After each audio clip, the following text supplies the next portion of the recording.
Hey, and welcome to the Game Bet Match podcast. My name is Manny Friedman. My name is Brad Sloan. And we are here to bring you a tennis betting podcast. We are super excited about this, and we feel like we are filling a major hole in the market, considering that there's a tremendous value on many of the tennis lines out there. We feel like football, baseball, basketball, they're all mainstream, but tennis is a niche sport where I feel like there's a ton of value in the wagering world. The tennis junkies will truly enjoy our podcast because we don't just talk about money line bets. We get into the nitty gritty. We get into the prop bets, which Brad is really good at. We'll also talk about game lines, game spreads, and the multitude of betting options that are available. We're getting some futures bets, which will be the subject of this podcast. Yep, definitely. So we'll have a couple segments. We will do guess the lines. We will try to come up with a parlay that we both agree on and both like. And we'll also make some bets of the day and like bets of the year if we're talking about futures, which we're going to do in this podcast. Couple disclaimers. We do intend to talk about some of the big women's matches and major events on the women's tour, but 90 to 95% of the content will focus on the ATP tour, due to our level of expertise and our limited brain space. Yeah, Manny and I have a pretty good understanding of the 100 or so top players on the men's tour. I don't think there's a possibility to try to understand 100 players on the women's tour. 100 on the men's tour is quite enough. Thank you. And I think we should focus on what we know the best, because we'll give you the best advice there is in that case. We do hope to have guests invited periodically who could provide additional expertise. I don't know how frequent that will be, but that is something we would like. My specialty is bashing the players.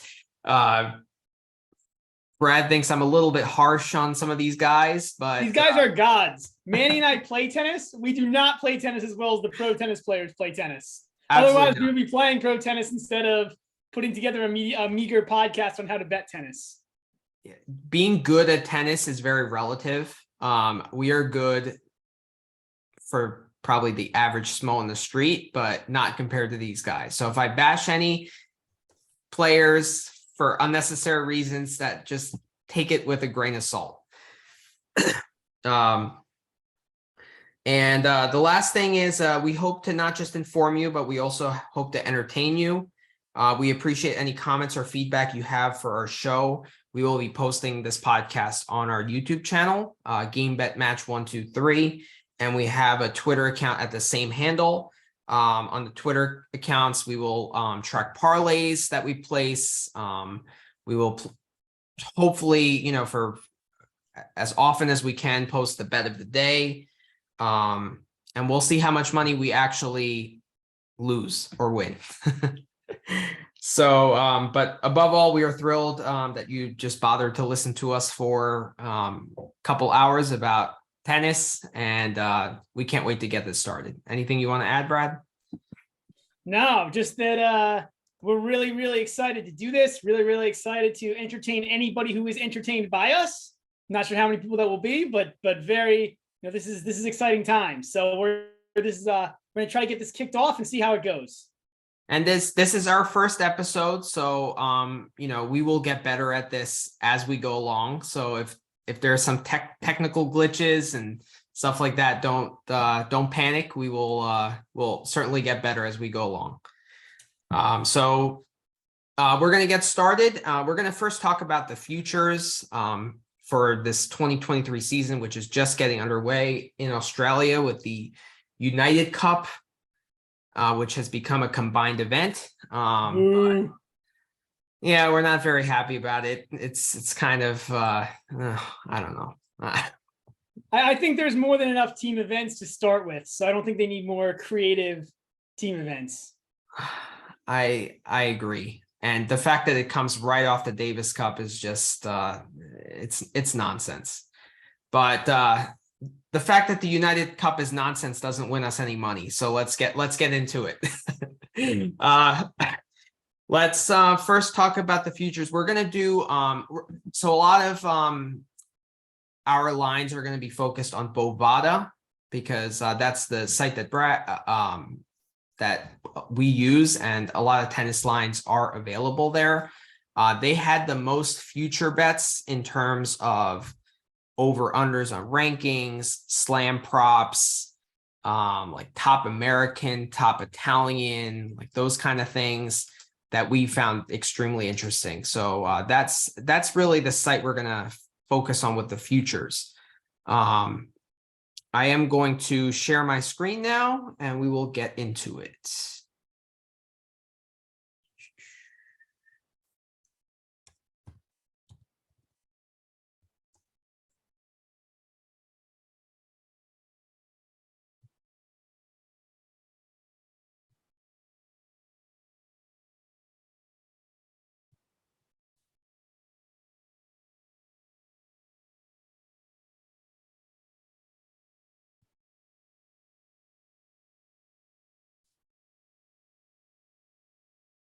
All right, here we go.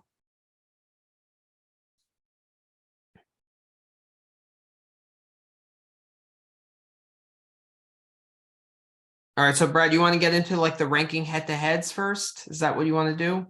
You can start there. Okay, let's start there. All right, so the first one that Bovada offers is Sasha Zverev and Casper Ruud. What are your thoughts on that? So I think this is an interesting one. I think there's a lot of negative, maybe slightly negative commentary on Ruud. People probably think he's a grinding ATP clay veteran who happened to have a couple of lucky runs in slams. He's had some pretty good hardcourt results over the past year. Obviously, the U.S. Open final one being the key in that one. And additionally, Ruud's only 23. We also have Zverev coming off, one of the worst injuries I've ever seen on a tennis court, certainly in terms of immediate traumatic injuries at the French Open.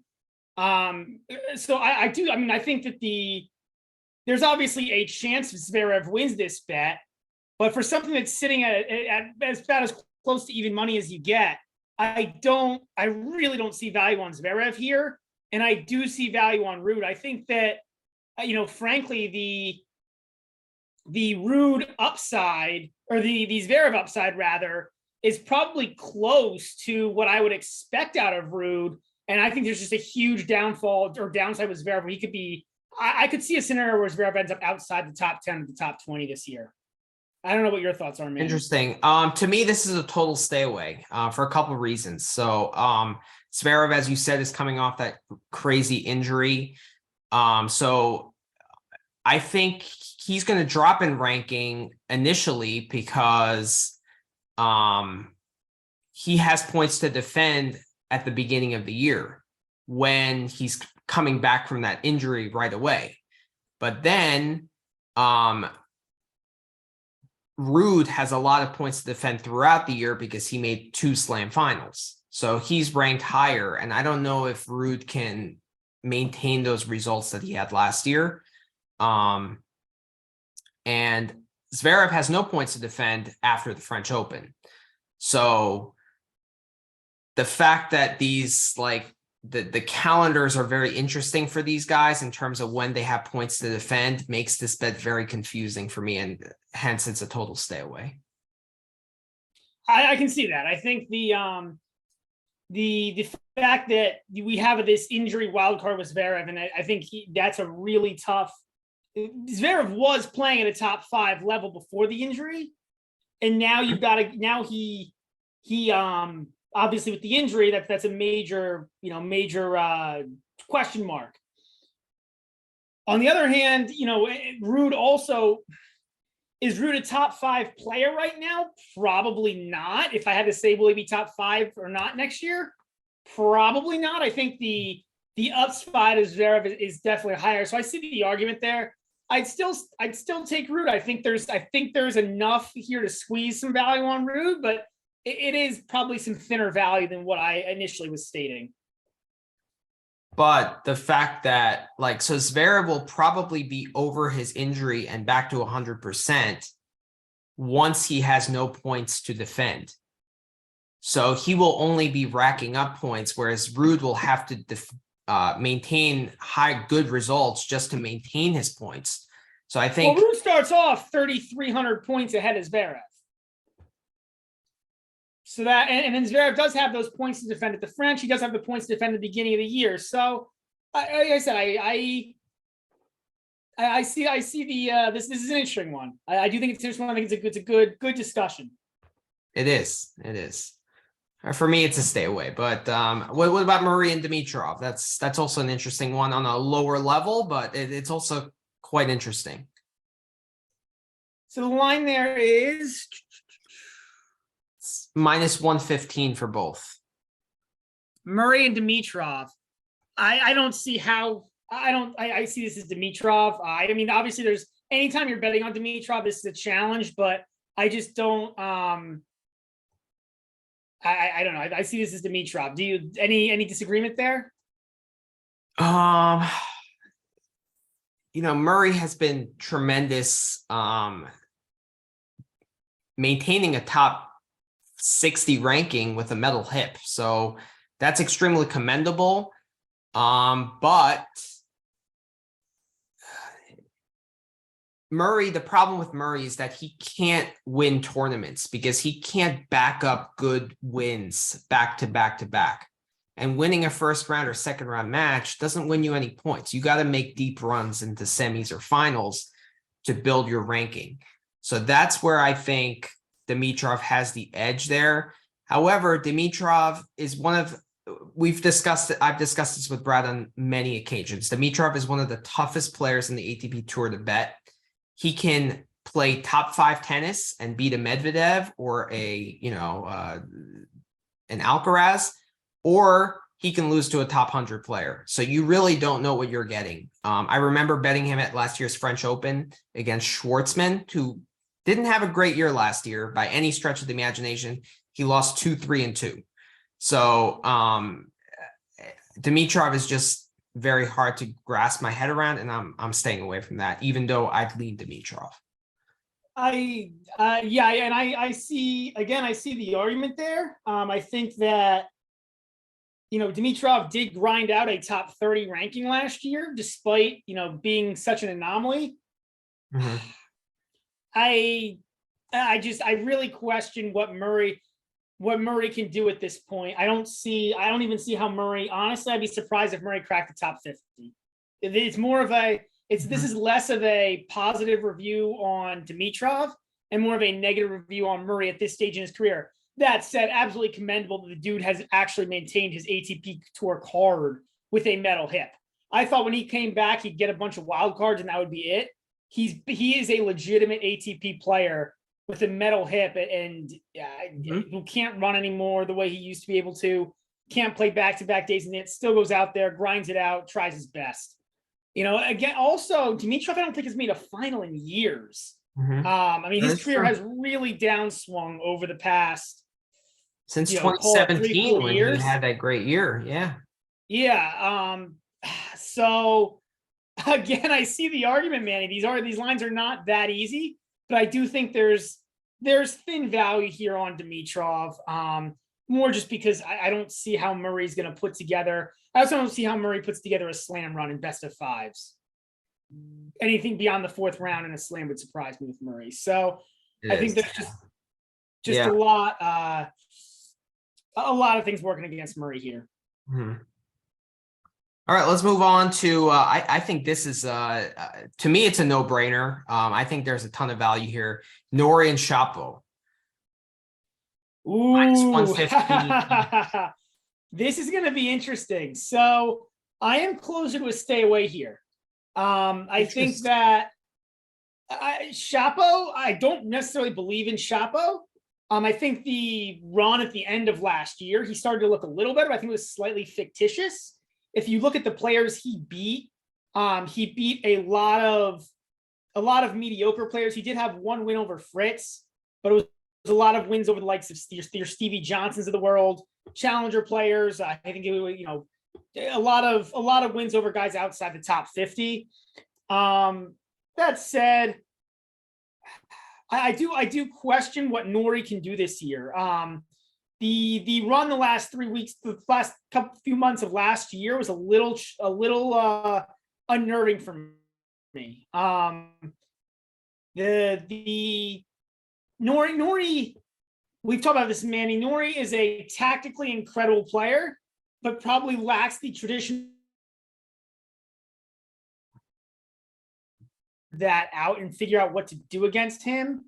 It's a little different for him coming back on after being a top 20 player now for 6 to 8 months, where he gets that respect versus being the up and comer.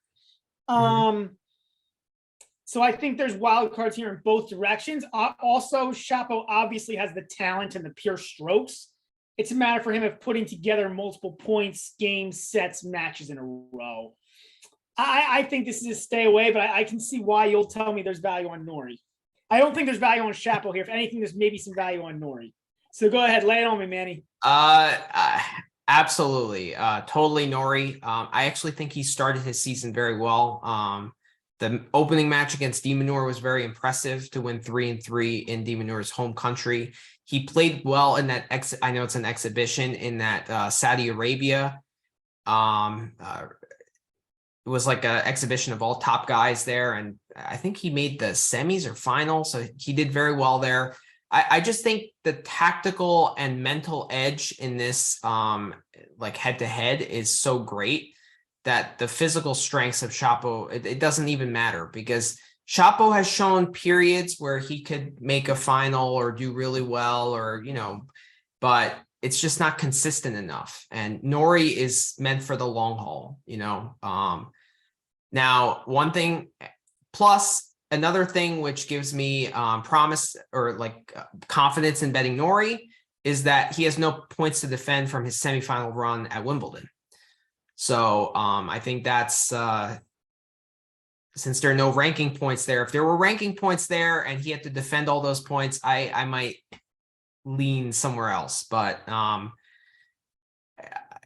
Norrie has had. I think the Wimbledon being, having ranking points this year, I'm assuming that situation gets worked out. That's actually a little unnerving. I do not know what will happen there. I mean, the geopolitical situation has lasted longer than any of us have thought. I have not heard anything about a resolution there coming out of Wimbledon. So that's an interesting question. Looking at, so what we're talking is if there's this big gap between Norrie and Chapo, the gap between the two of them last year was only 370 points. Interesting. Again, I don't think this is I don't think you would ever bet Chapo here. There might be some value on Norrie. I'm probably staying away. Yeah, Norrie has been a consistent top 20 player for the last 2 years now. He did win Indian Wells in 2020, and he's kind of maintained that form until the end of last year. So I think the break will, I think it did him wonders, and I think he's going to come back strong. I think Chapo's upside is better, but I think Norrie will consistently make quarters, semis, or round of 16s in events more often than Chapo, where Chapo will lose first round quite often. So it's you convinced me that it's closer than what I thought, but I'm definitely hitting Norrie there. So let's move on to Dan Evans and Tommy Paul. Another interesting, an interesting one. What are your thoughts? Yeah, I think Tommy Paul's the better player here.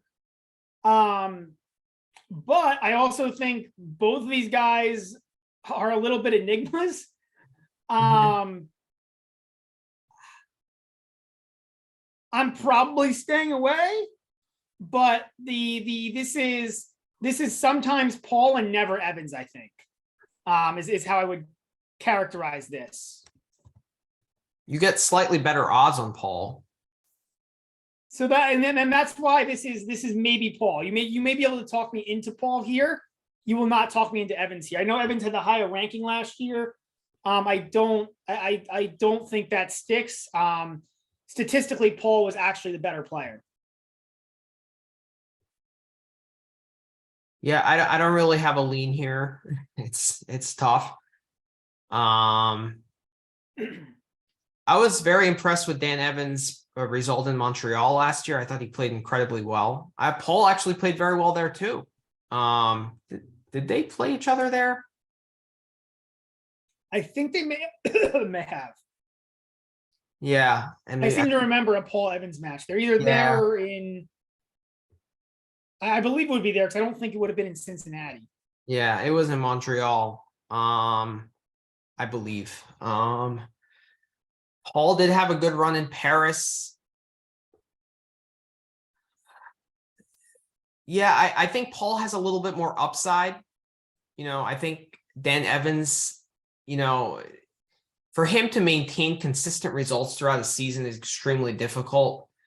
Granted, he doesn't really hit over his backhand. He slices a lot there. So I think he can have a good week here or there, but it's hard with his lack of firepower. I feel like it's very difficult for him to maintain consistent results throughout the year. So I probably lean Paul, as you said, but I'm staying away.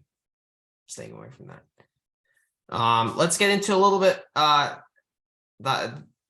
the cream of the crop here. This is very interesting. Felix and Tsitsipas. FAA and Tsitsipas. Who do you got, Brett? This is a tough one for me. So Tsitsipas is somebody who, I was kind of reflecting on this. He's gonna be there. Like, you can say he doesn't have the defense, but he's the best attacker in the game, and he will be there in the top. He will be in the top 8, I would think. I don't see it anyways outside the top 8.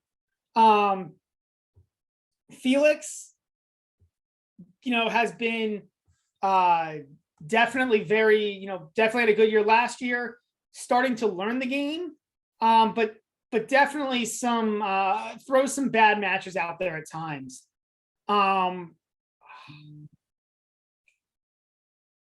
I think I lean Tsitsipas here. Really? Because I think he'll be there. I don't know that FAA sticks. Yeah. I mean, I think that's pretty much that's the thinking there, is that I think that there's a longer track record of proof here on the Tsitsipas side. But granted, on the flip side, because I know this is what you'll tell me, Tsitsipas has had a few big runs last year that bolstered his ranking. He had the Cincinnati win, the Monte Carlo win, which is a little odd for a player that him to be so good on such a slow court. Also, I think that yeah, so there's definitely some concern there. The more I talk through this feels like it might even be more of a push. See, I definitely lean FAA here. I think FAA is ready to turn the corner. And he just has, I understand your point about Tsitsipas, best attacker in the game, terrific forehand, mid-court ball, any floating ball, he's probably the best at putting it away. Good net player, which is not as existent in the game as it used to be. And great overhead. I actually think he might have the best overhead in the game. I rarely see him miss one. Nadal's up there, but he's Tsitsipas it's underrated. The overhead rankings are not talked about too often. That's true. And I actually think he's quite underrated physically. He rarely breaks down in long matches, and he's just kind of always there. You can't really count him out, and that's why he's a consistent fixture in the top 5. So credit to him. I do think Felix is ready to turn the corner. Those couple wins at the end of the year against Alcaraz was extremely impressive. The Davis Cup win and the crazy run before Paris was also impressive. He's rounding into form, and I think he has way less holes in his game from also a defensive perspective. I I think even though Tsitsipas has had the better results on clay, I actually think Felix is a better clay court player, and we all know he's a better grass court player. So I last year was like a kind of a warm-up year for Felix, as I say, and this year is where I really think he's going to take the next step forward. Whereas I think Tsitsipas still has too many holes in his game to really take that next step, is what I'm feeling. So I think this is probably a stay away for me. Mhm. Because I think this bet is can Felix stay? Like I don't see Tsitsipas falling out of the top 8. We'll talk about this more when we get to our projected top rankings for next year, but it's going to be a much different year, I think. Last year was very odd. Djokovic was not playing in a lot of events. We had, obviously the Russian players, so Medvedev being held out of Wimbledon. Nadal hurt for a large part of the year, which may happen again. He's off injured at this point. But you've got a lot of variables for next year that are coming back that didn't before. I think that it's going to be an interesting year, and I think that but I do think where I'm going with this is that I think with Tsitsipas being the premier attacker in the game, he has something that Felix will not have against those top guys, will enable him to get wins. That said, I think you're right, man. I think the upside on Felix as a full player is probably higher. So this is tough for me. I understand the lean. I'm not going to criticize anybody who wants to go anyway with this one. I'm staying away because of that. Okay, fair. The next one is quite interesting too. Tiafoe and Coric. So this one to me goes Tiafoe, and it's pretty clear. Coric did not do much outside of the Cincinnati run. And they were looking at a guy there who one tournament was a high percentage of the points. We also have a situation with Coric where we all know he's an off injured guy. Tiafoe is probably less likely to get hurt, which I think in a case where Coric has been hurt as much as he is, I think that's a real problem. So Coric had 1,700 points last year. 1,000 of those came at Cincinnati. So I really question what Coric. I'm not a believer in Coric. Mm-hmm. Tiafoe, we kind of know Tiafoe at this point. He will play well when he's at home in the U.S. He will play poorly when he is not at home in the U.S. And I think by doing that, he will grind his way to another top 20 to top 30 ranking. Maybe a little bit better if he makes a run in the U.S. Open. And given that, I think that's probably better than what Coric can do. So I will lean Tiafoe here. And Tiafoe will play well at the Laver Cup when there are fans behind him. Yes, I think that's also true. I think it's also a true statement with Tiafoe, but I feel like he loves the crowd behind him. He needs more than just a crowd. He needs a crowd behind him. But I'm definitely leaning hard onto Mr. Tiafoe here. I couldn't agree more. I think the injury history with Coric and the fact that he's getting points from basically one tournament. Absolutely. If Coric loses first round in Cincinnati next year, he might be out of the top 50. Yeah, at that point, yeah. I mean, for sure. Or if he gets hurt, right? Which I think is a real possibility. And to get Tiafoe, you lay what? Minus 130? 120. 120. I'm more than willing to lay that to take Tiafoe. I think he's by far the more consistent player. I think he beats Coric here. Something crazy like 8 out of 10. Coric is a good player, but just hurt too much. That's all I can say there. Yeah, I agree there. This one is extremely interesting. This one is crazy. Holger Rune and Jannik Sinner. This is my favorite one on the board. I want to hear what you have to say first, though, Manny, because I think this is a very fun one. Mm-hmm. Extremely fun. By the way, Bovada did a great job pairing these guys up. These are some great discussions. Absolutely. I think this is terrific. So, where do you go on this one? I'll let you talk first because I definitely have some thoughts here. Okay. I like Holger Rune, especially at plus money here. You get Holger Rune at plus 120 versus Sinner at minus 155. Rune really showed me something at the end of the year last year. That win versus Djokovic. I think he had one of the craziest runs to win Paris last year. I know Paris could be somewhat of an anomaly as it's the end of the year. Everyone is tired, but the guys that he beat shows that it wasn't. It was a crazy run. I think he beat Rublev, FAA on that crazy streak, Alcaraz, and Djokovic to win that title. So he's shown that he's really hungry and he can back up wins. Now, can he do that in best of 5? That still remains to be seen. I think he still needs to develop in terms of mental maturity, more so than physical. I think he's a beast physically, but mentally and emotionally, I think he needs improvement. But that being said, I do think Sinner needs to improve in those ways as well.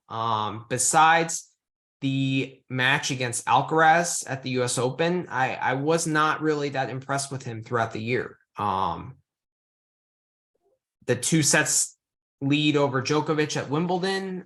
He did play great in those 2 sets, but he crumbled mentally there. It's that simple.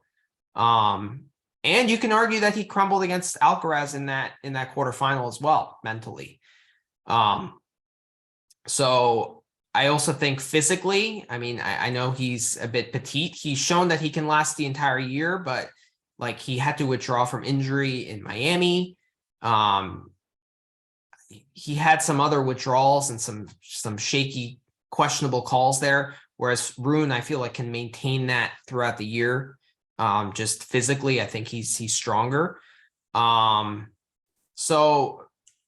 I don't think Rune has like an Alcaraz year in him, but I do think that he could win another Masters 1000. He could make a quarter or semis of a slam next year.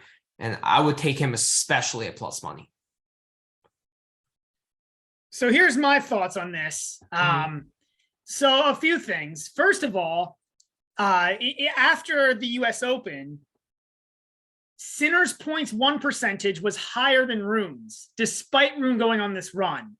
That scares me a little bit because obviously tennis is more about which points you win than the number of points you win. I think any tennis analyst would tell you that.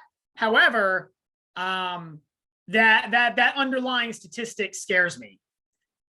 Secondly, we know that Paris is a tournament where we've had players who are, I don't want to say random, but I think Sox won Paris. I think Ferrer's Masters was in Paris. We've seen players win that tournament from call it out of the blue. And so I look at that and I question if Rune can do that again. And then Sinner last year against guys outside the top 50 was 34-3, which also makes me feel like he's not going to lose matches to schmucks. He's going to rack up consistent points. And I think there's upside for him. The loss against Djokovic, which was obviously close. The match with Alcaraz, which was even closer. I think there's upside there. Obviously, there's massive upside in Rune's game. If that last 3 months is real, I think there's a chance that you lose this bet by taking Rune or by taking Sinner.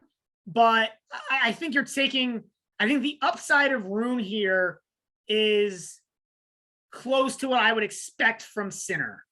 And so I like Sinner here. We have not seen Rune put together a full year yet.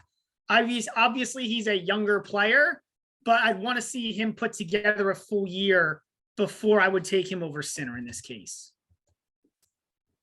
All right. The thing also I have about Sinner, I'm not that high on the guy. I think he's a very one-dimensional player. He grips and rips from the baseline, but I actually think Rune is more skilled in transitioning to the net. And I think he has for being a younger player, I think like Rune at his age and Sinner at Rune's age, Rune is a better version, like I don't know if it's a better version. I think he's a different, I think he's got more variety. I think he's more variety, right? Yeah, I think I don't think I would disagree with any of the comments about the games.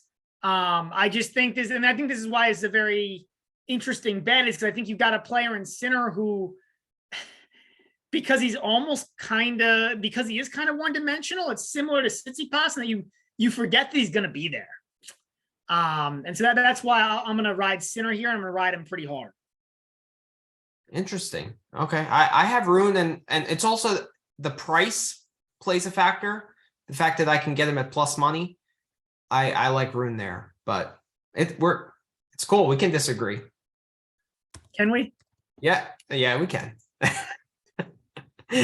All right, next one. Kachanov and Cilic, both at minus 115. I have a clear lean here. I have Kachanov all the way. I'm not a big fan of Kachanov. Let's make no mistake about it. I think the forehand is weird. I think he's regressed since 2018 when he played that crazy third round match against Nadal. But Cilic,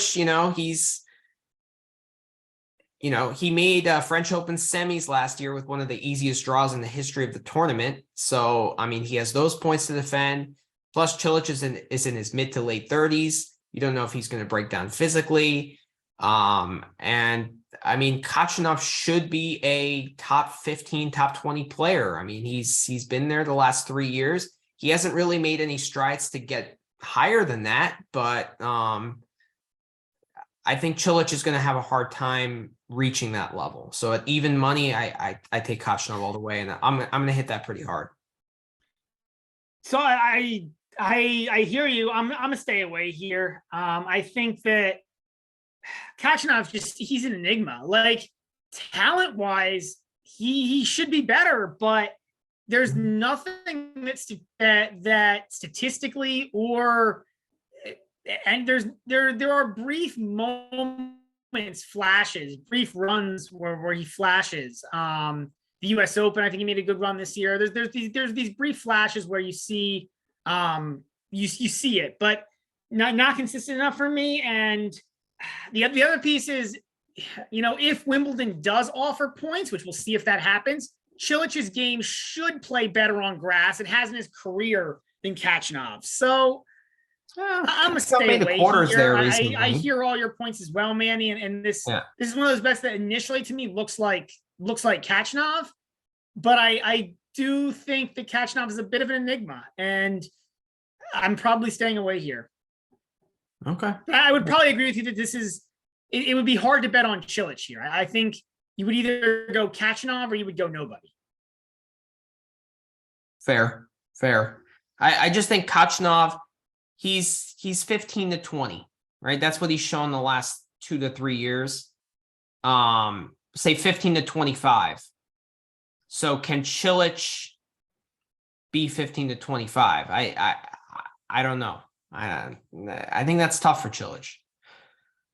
He's got to stay healthy, or he's got to continue to make that 1 or 2 key runs. Right, which is going to be really tough. Which has actually kind of been the hallmark of his career, right? I mean, he's in this era. Hall of Famer. What? He's a first ballot Hall of Famer, Cilic. Which is incredible, given in this era, the fact that he's a 1-time slam champion and a 3-time slam semifinalist or 3-time slam finalist. Mm-hmm.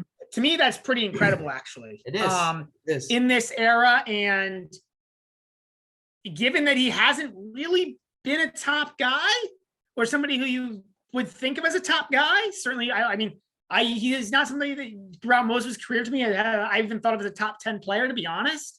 But he's had big runs in some big tournaments. back in like Yeah, I don't know. 2014 to 2018. I mean, he was a fixture in the top 10, but I mean, he's extremely professional. He just goes about his business. I mean, the guy, I respect the guy. I just at this stage, I gotta lean Kachanov. But I mean, yeah, you almost convinced me to stay away here. So let's move on. Nadal and Medvedev. This is very interesting. Yeah. So this is a complete stay away for me. I think there's one problem on each side here. So Nadal, this is Nadal all the way if he's healthy. But you can't bet on that. Mm-hmm. And then on Medvedev's side, he's a one surface player.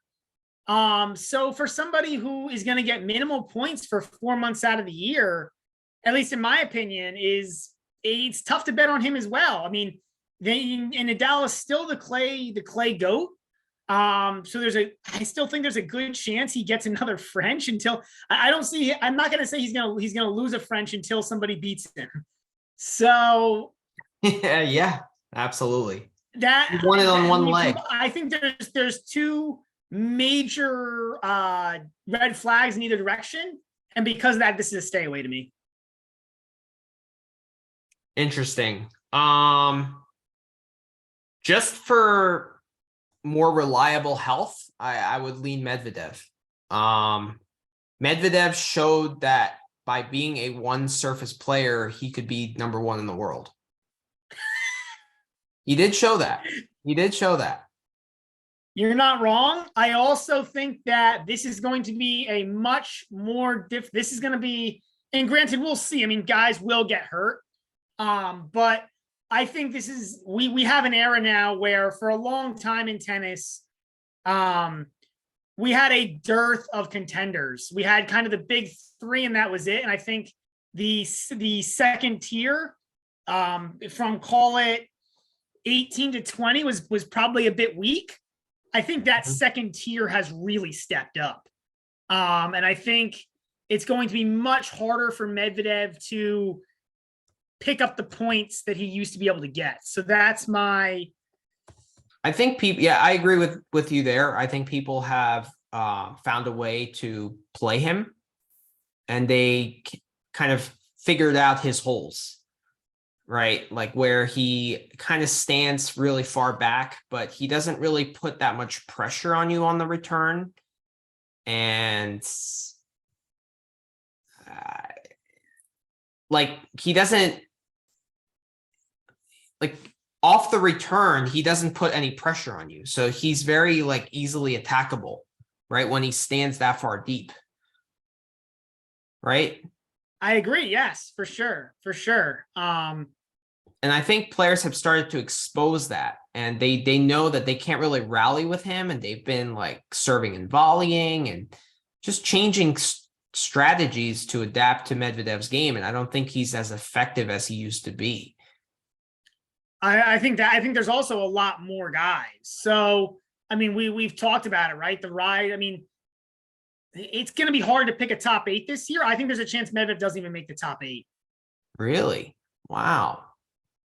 I would not go that far, but we'll get into that later. But I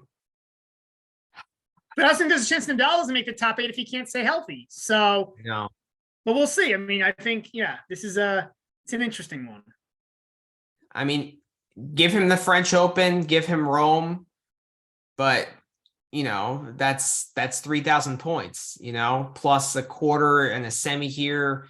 Nadal will probably have 4,500 points, Can Medvedev exceed that with all the hard court tournaments? I don't know. I mean, I'm probably going to stay away now. I think you talked me into the stay away. I was leaning Medvedev before the discussion though. So, all right. Last one on the board here, Fritz and Berrettini.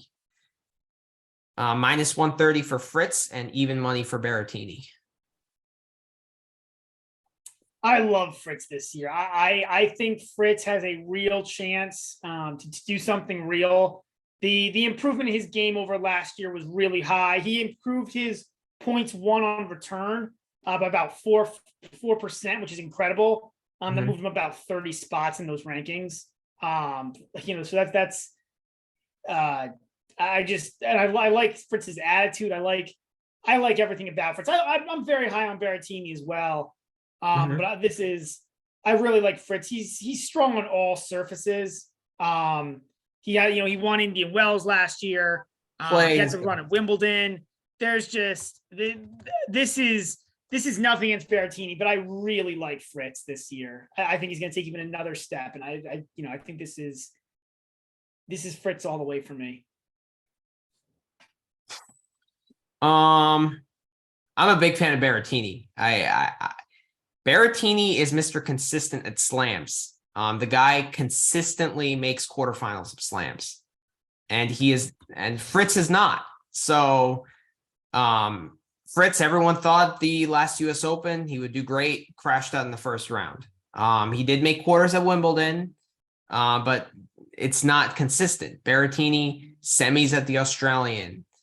He made the French, I think did he not play? No, he couldn't play Wimbledon. I know at the French the year before he lost to Djokovic in the quarters. And then he made final at Wimbledon and quarters at the US Open. So he's shown he's a consistent Grand Slam performer. I do think, that being said, Fritz has a better overall game. He did impress me at the end of the year last year with that World Tour Finals run.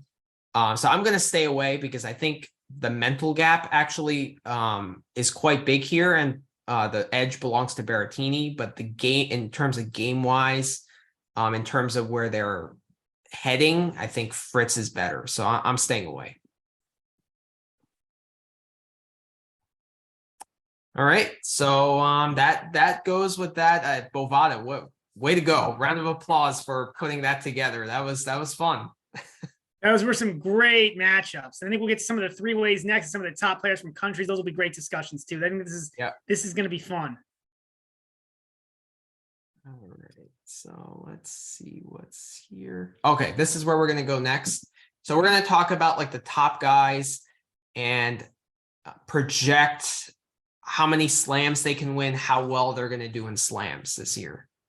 All righty. So we didn't talk any Alcaraz in that segment. Do you think there's going to be a sophomore slump for Carlos this year? So I'm going to go with yes, but only because I think this is the run that he put together last year was ridiculous. And then here's the things that concern me about Alcaraz. First of all, there are a lot of competitors for the hard court slams, right? I mean, if I just think off the top of my head for the hard court tournaments, you've got Djokovic, Alcaraz, Nadal, Medvedev that are top tier proven contenders at those events. That's to not even start mentioning the second tier, Alcaraz, Tsitsipas, etc. Also at that US Open run, Alcaraz had a lot of, I don't want to say luck, but a lot of close wins and then started to fall off a little bit after that. Didn't almost played better in the first half of the year than the second half. Well, because he was the hunter and not the hunted. Quite likely. I think there's a lot, and then I also wonder. I think there's still a transition period for the grass. I'm not going to believe in Alcaraz on grass until I see it. And then we'll have to see who gets injured. I think if a few guys get injured, that plays into Alcaraz's advantage. But I think there's a lot of contenders up there at the top, man. There's easily 8 to 10 strong contenders at the US Open. And I just talked about the top 5 or 6 guys, not even getting to last year's US Open finalist, Casper Ruud. So there's a lot of competition in those hard court slams. Clay's no easier. Zverev also fully recovers from the injury. I mean, you got fully recovered. Zverev is another guy up there. I mean, So I think there will be a slump in terms of overall results. And that's even assuming he plays as well as he did last year. I think there's probably a level he'll probably start to lose a few more close matches just by chance. And I think that, yeah, I do. I think there's but I don't think he's going to crater out of the top 5. I just don't think he finishes next year at number 1. I think he's out of the top 5. I do see a sophomore slump to some degree. I don't like the way he played even before the US Open. I was impressed, but I wasn't that impressed. Obviously the US Open, I don't think he played his best tennis. Like, I don't think he played nearly as well at the US Open as he did in like Miami, Barcelona, Madrid. He was just a mental and physical beast, in terms of just mental fortitude and just refusing to lose and just running down every ball. But in terms of his shot making and in terms of, just beating guys, it wasn't like it was earlier in the year. And I think he's going to need to find that Miami, Indian Wells, Barcelona, Madrid level to maintain a top 3 ranking this year. I agree. I also think I agree. One thing in favor of Alcaraz is he does incredibly well on return. He's one of the best grinders in the game. It's hard to win a point off of him. But the serve concerns me. He has the firepower, but doesn't get a lot of free points for how much firepower he has on that serve. That's true. So that's where you need to improve. Coming. I mean, again, I don't think it's going to be. I think I'm probably somewhere between you, but we have to find slump. But I don't think he finishes next year at number 1. If it's Alcaraz in the field, I would absolutely definitely not. Go with the field. Absolutely go with the field. I also think he obtained number 1 a little bit too early. That being said, if Djokovic was playing the entire year, there's no way Alcaraz would be number 1. Well, and that's the other thing, right? So Alcaraz is a faux number 1 this year because Nadal and Djokovic both only played half a year. Nadal due to health, which will be a going concern, but Djokovic due to government COVID nonsense, governmental issues. I don't know, geopolitics, and I would think that most of those issues would be resolved by this year.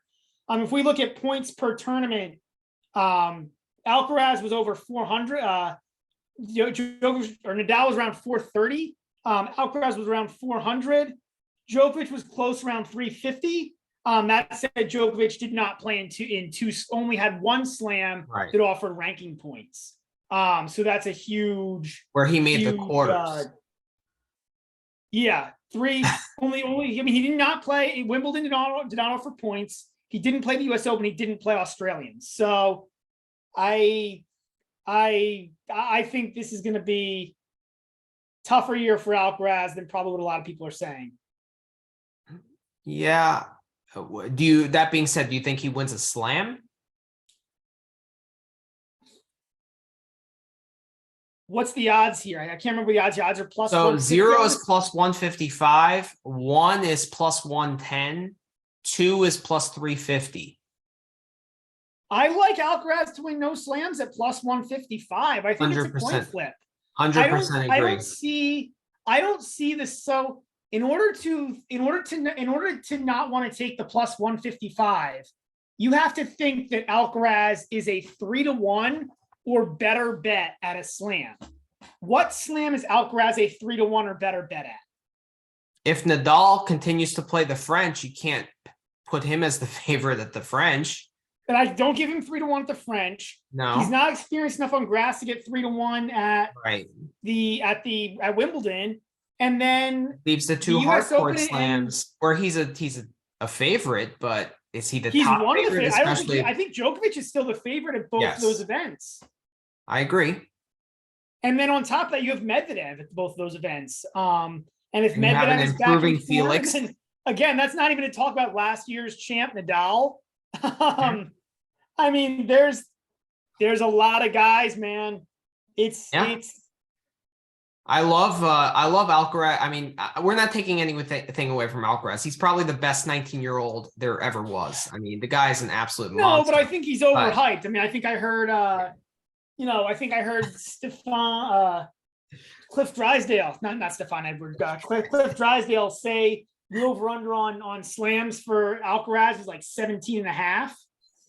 No, It's an absolute joke. Let's let him have some success first. Let's pump the brakes. Exactly. Yeah, so I'm going to go with no slams at plus 155. I think that's again, I think this is one where if you look at the math, I think the math supports that. That doesn't mean he can't win one. It just, I think the chances are he doesn't win one.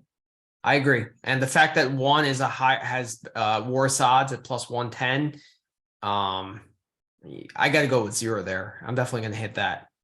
Yeah, I hit that hard. That's one of my. We also have to keep in mind there are only 4 slams in the year, so there's not. Well, that's why if you do the math out, you've got to be able to say that he has a better than 25% chance at one of the slams.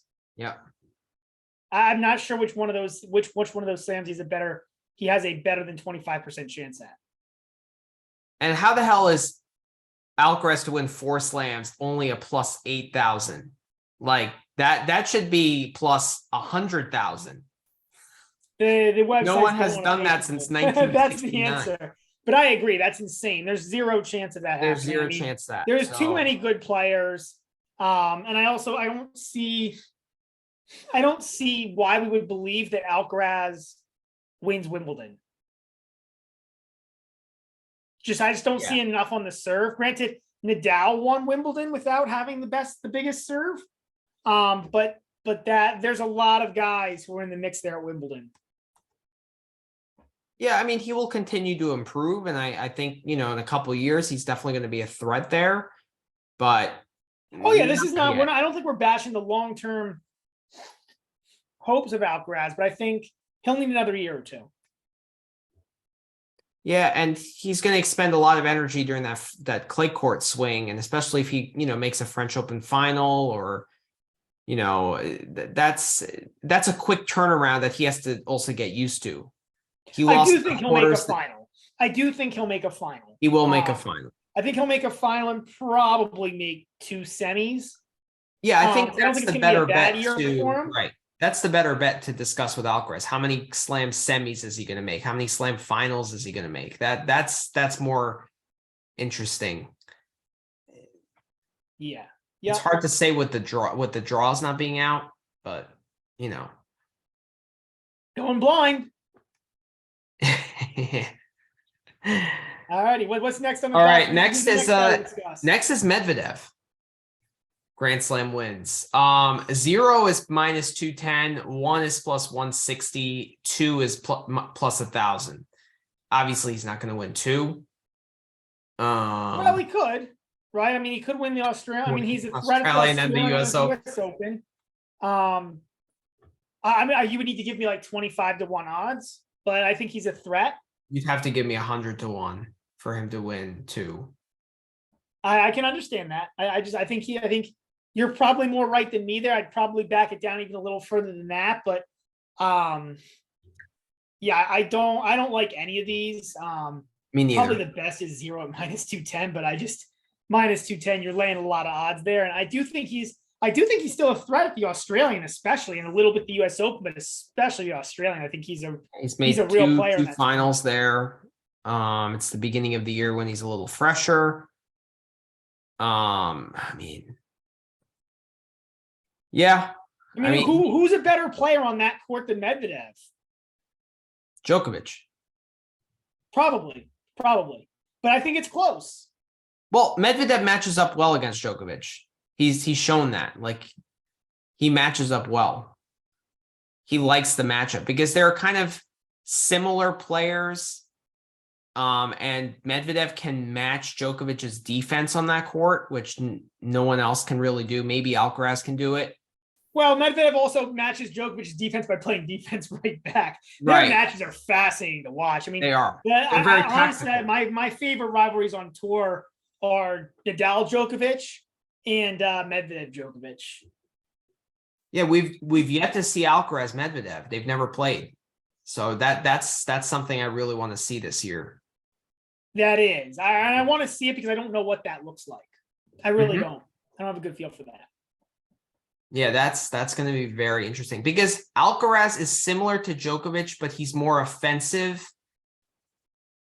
Yeah, He's bigger. He's a bigger hitter than Djokovic. Alcaraz bigger has hitter, big right? shots. Yeah, Not that Medvedev doesn't, but Medvedev is he's a very unorthodox player for being a top player. yeah. No one has ever really played like him, but he's Yeah. extremely smart tactically. Incredible. Well, that's why it's so fun to watch him and Djokovic, is because that's the best tactical matchup in the history of the game. In terms of, I think those are the two smartest players to ever pick up a racket. Yeah, I don't know if I put Medvedev in there. Djokovic definitely. I actually think Nadal is very underrated tactically, even though people just say that he's just, brute force left and right, topspin forehands. But I actually think he adjusts his game extremely well, and it's kind of subtle in the way he does it. I agree. But I think that Medvedev's in point tactics might be better. In point tactics, yeah. During a point. Whereas maybe Nadal's in match tactics are probably what's more underrated. I'd agree with that. Yeah. Yeah, I'm interested to see that because Alcaraz is basically Djokovic, except he hits bigger. Right? They're very similar. And I think Djokovic is a little bit better defensively. But that would be I want to see a lot of that this year. Medvedev Alcaraz on a hard court. I think we'll get it at the Australian Open. I'm skipping work to see that. Yeah. All right, Felix. Let's go on to him. So 0 is -700, 1 is +375, 2 is +2000. I think I'm gonna hit 1 for Felix. I think he might snatch one this year. He's the guy which I think is gonna take that next step forward. I think Alcaraz will take a small step back, but that's just because he took a huge step forward last year. And I think Felix is going to take that next step. Because think about Felix. Alcaraz was rapid improvement in 1 year, right?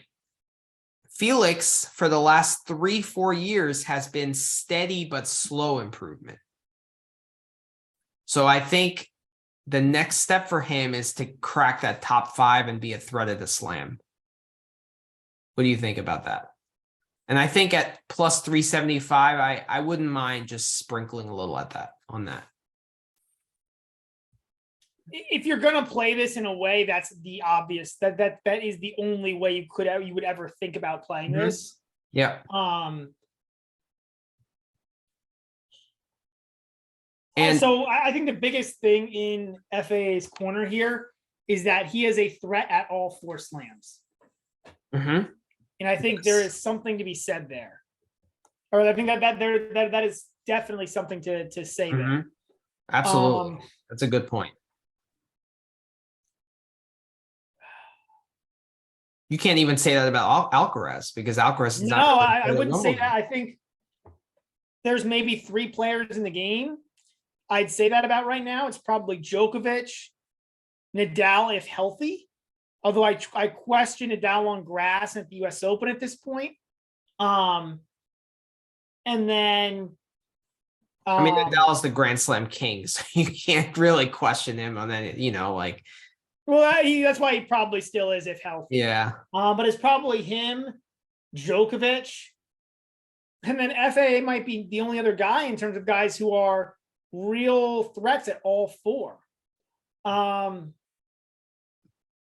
That said, I don't know. I mean, I might go 1 here. I'm probably staying away entirely just because you're counting on more improvement from him. And then there's just so many top guys. I think I feel really good about him making a semi.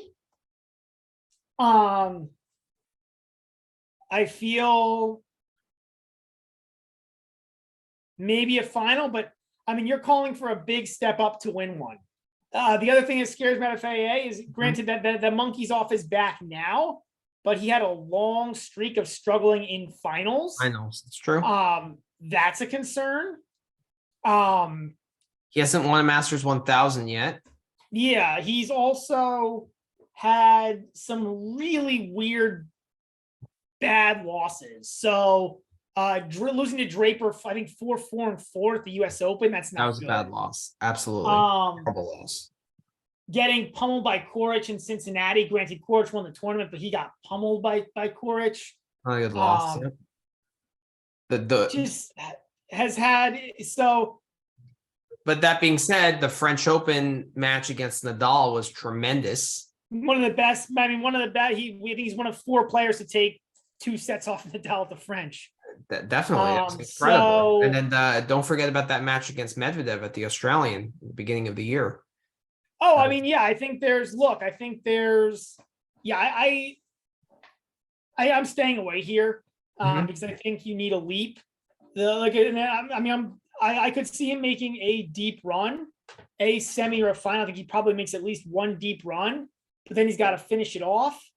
The problem is there's no sharp money in tennis, so that line is going to stick at 375. If it boosted up to 500, I'd probably hit that. I think you're talking me into staying away.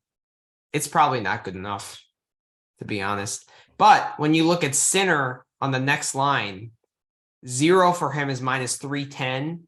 1 is plus 225 for Sinner, and for Felix it's plus 375. Yeah, so, this would be one that. So if we talk about Sinner, I mean, I don't see. Not ready for a slam. No, he's not winning a slam. So I think minus 310 is probably the right play there. I just really would have a hard time betting that because it's so boring. Yeah, it's so boring.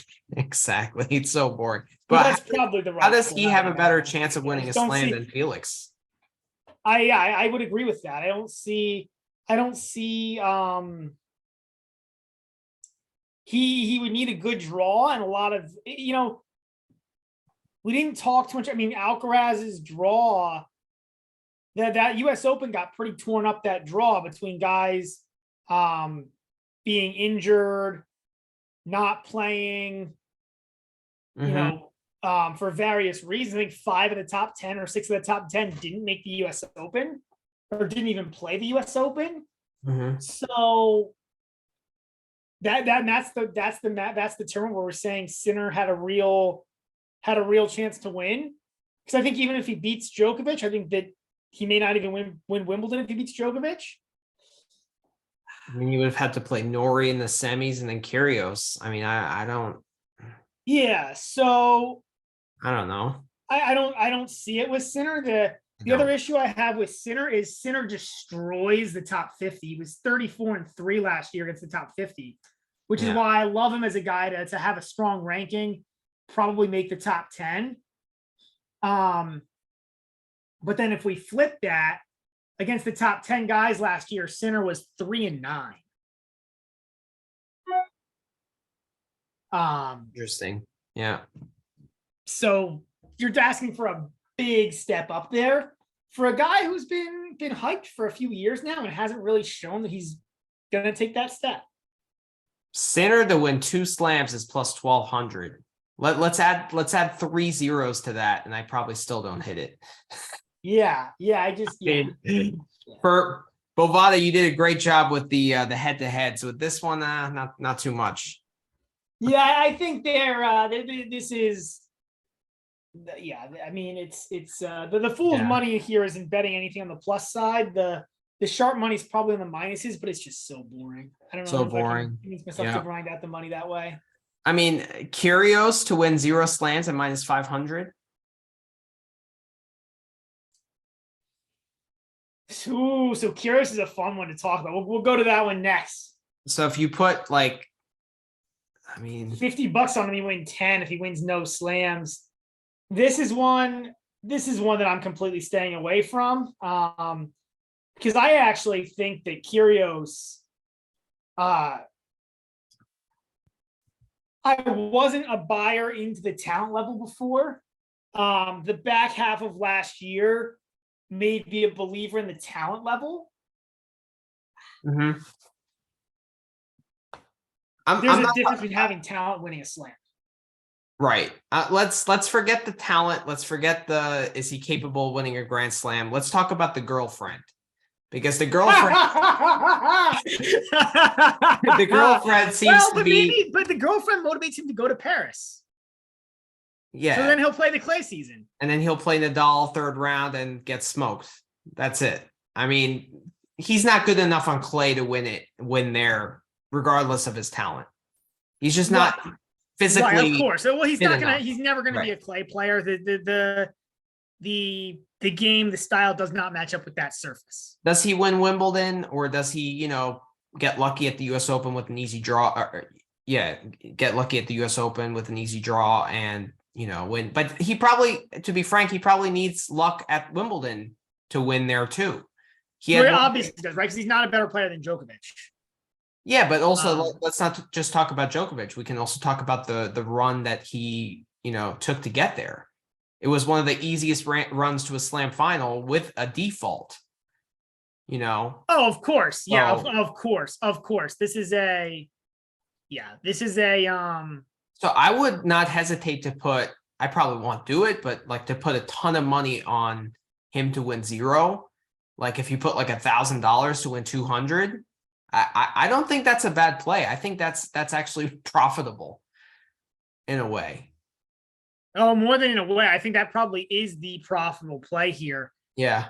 I would just be scared to lay that heavy of odds against somebody who he's a legitimate contender on grass with the serve. The Australian Open is in his home country.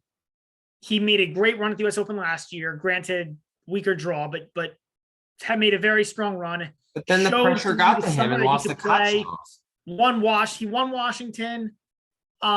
He's shown me enough that he could contend at 3 slams. Not that he will, but that he could, where I don't want to go minus. I don't want to lay the minus 500 there, but there's no way I'm betting on him to win a slam.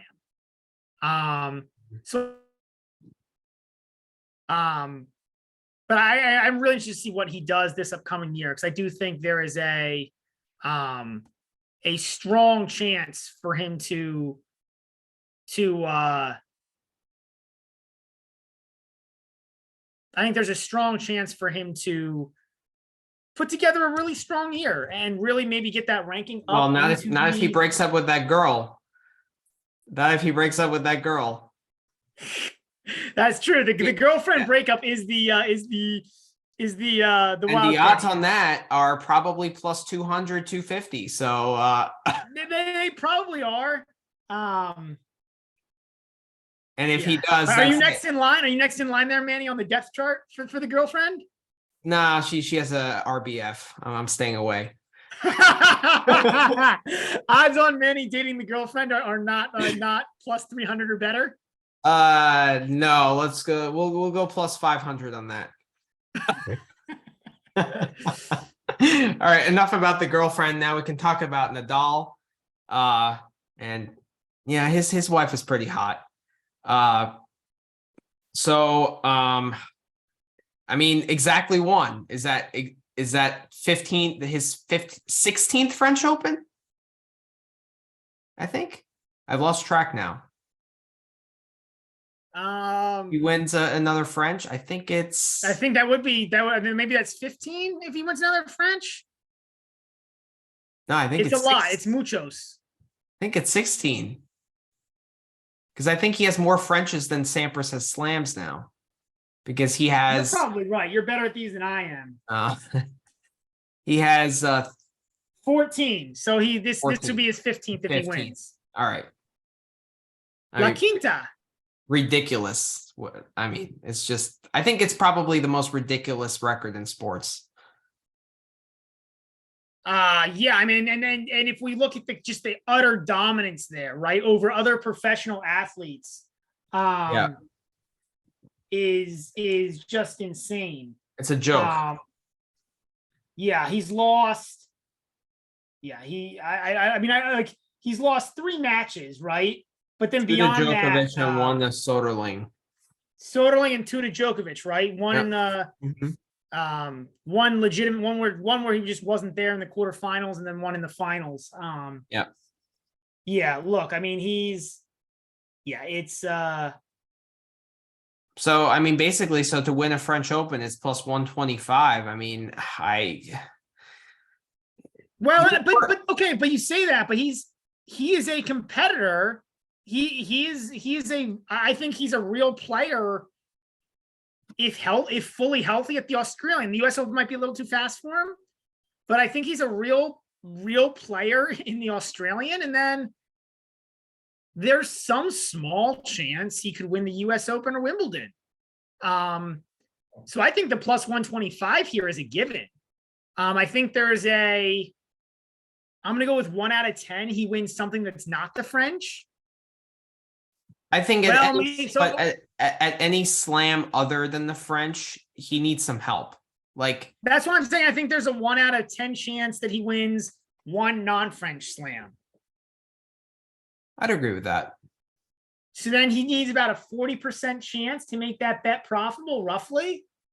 Yeah. Of winning the French. It's probably close. There's probably thin value on one, if anything. But it's probably really thin. It's not good enough. Plus 125. I mean, because you're not just betting, can he win the slam? Can he stay healthy? Right.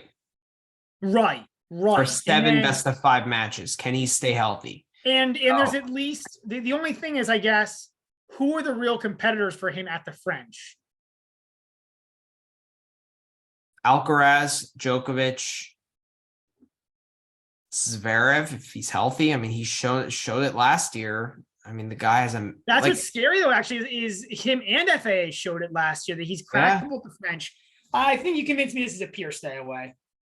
This is a pure stay away. I think if you can guarantee me that Nadal is healthy throughout the year and not just playing, but actually healthy, then it's.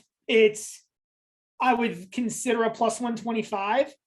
I don't think plus 125 is anywhere near good enough. It's not good enough. And the end of the year was alarmingly bad for Nadal. Like the loss, I understand the loss at Tiafoe. He had a lot of things going on in his personal life at the US Open. Then he came back for Laver Cup to play with Federer, but that wasn't a real match. Then we're not counting that. But like the loss to Paul in Paris was alarming. Because like he was up a set and a break and he gave in physically, which was surprising. There's a lot of concerns with Nadal at this point in his career.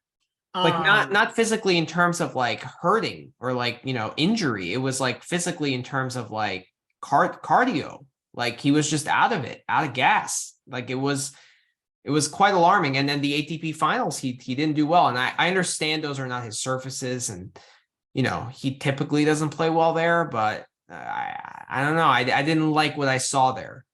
So I don't know. So would you take the 0?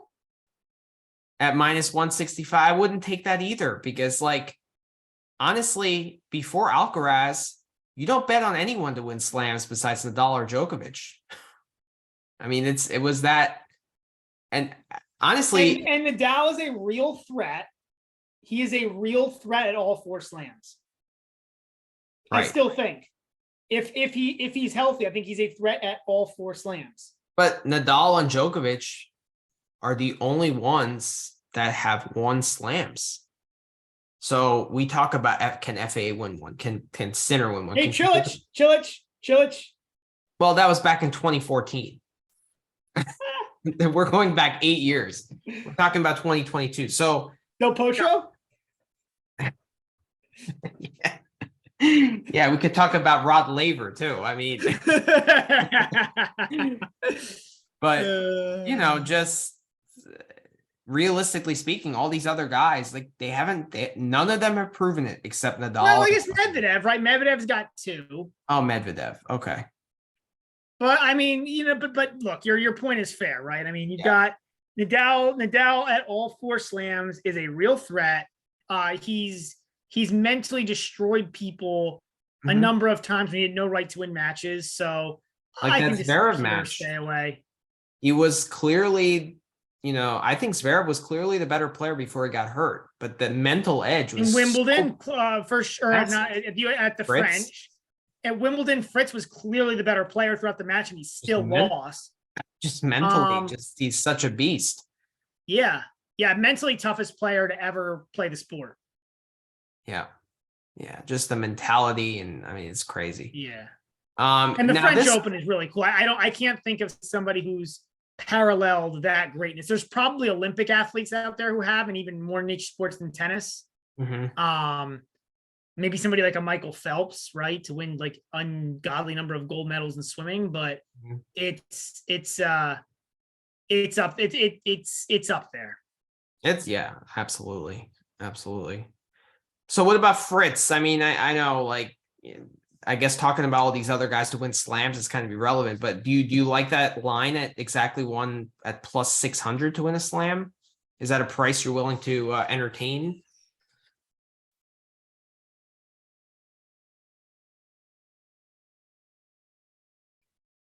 It's probably not the smart play. I'd love to sprinkle it. I think that there's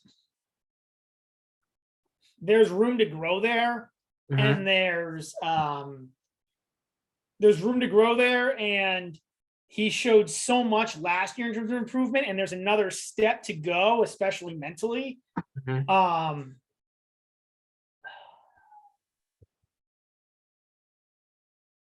I'm not dabbling in it. But I know that's the right. You love Fritz. The right play is not to dabble here. The question is, do I love Fritz enough to throw away money on putting it there just for funsies? Because I love Fritz and I'm so high on Fritz as a player, relative probably to the rest of the world. But these lines on players to win slams are just terrible. Fritz, he's some sort of legitimate threat at 3 of the 4, right? I don't know if he's a legitimate threat on clay, but he's some sort of legitimate threat at the other 3. But is he better than 20-1? What's his best result of the slam? Quarters? Wimbledon? Well, what did he just do against Nadal? Quarters, right? Yeah, the quarters. Yeah, that would be it. But again, I mean, Fritz 2 years ago is not the player we're looking at now. So look, the right play is to stay away here. There's no doubt about that. Absolutely. I love Fritz as a player. And if we want to talk, again, when we start to talk on what players can do, here's a question. Where does Fritz's ranking end up this year? This is probably part of Guess the Lines, but can Fritz be a top 10 player this year? I say he makes the World Tour finals. I put him around 7 or 8. So we're actually the same level on him then. I put him in the same boat. I think that's better than where the world's where what the rest of the world thinks about Fritz. But I think he is that good. I prefer his upside than winning a slam is hard though. There's a difference between being a good player and winning a slam. Right. It's hard to win a slam. I put him ahead of like a Rublev, for example, or I put him well ahead of Rublev at this point. Yeah, and I think I don't know.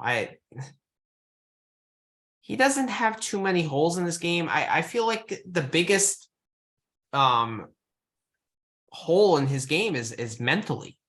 I think he's not very mentally strong. He doesn't really rise to the occasion, and I feel like he's had some bad losses. I mean, yeah, the Holt loss, right? I think it was Holt who beat him in the first round. That was terrible. That's not a good one. Yeah. But that's why I think there's room to grow also.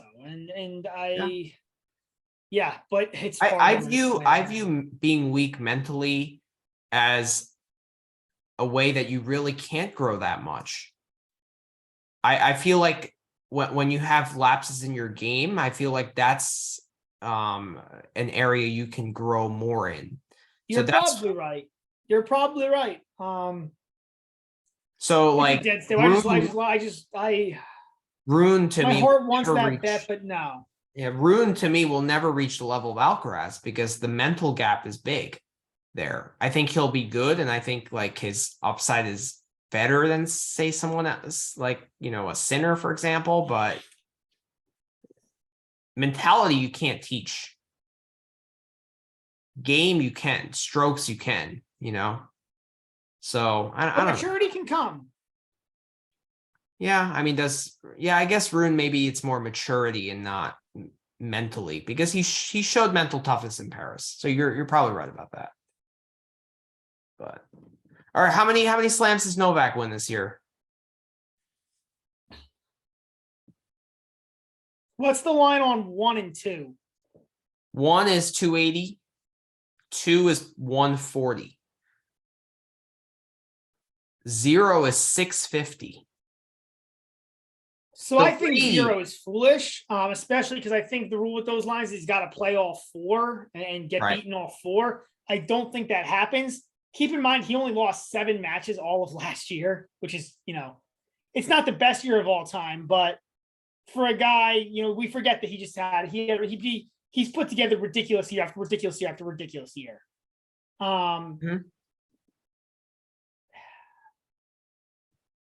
3 is plus 250, which I think is ridiculous. I think the chances that he wins 1 is higher than the chances that he wins 3 at his age.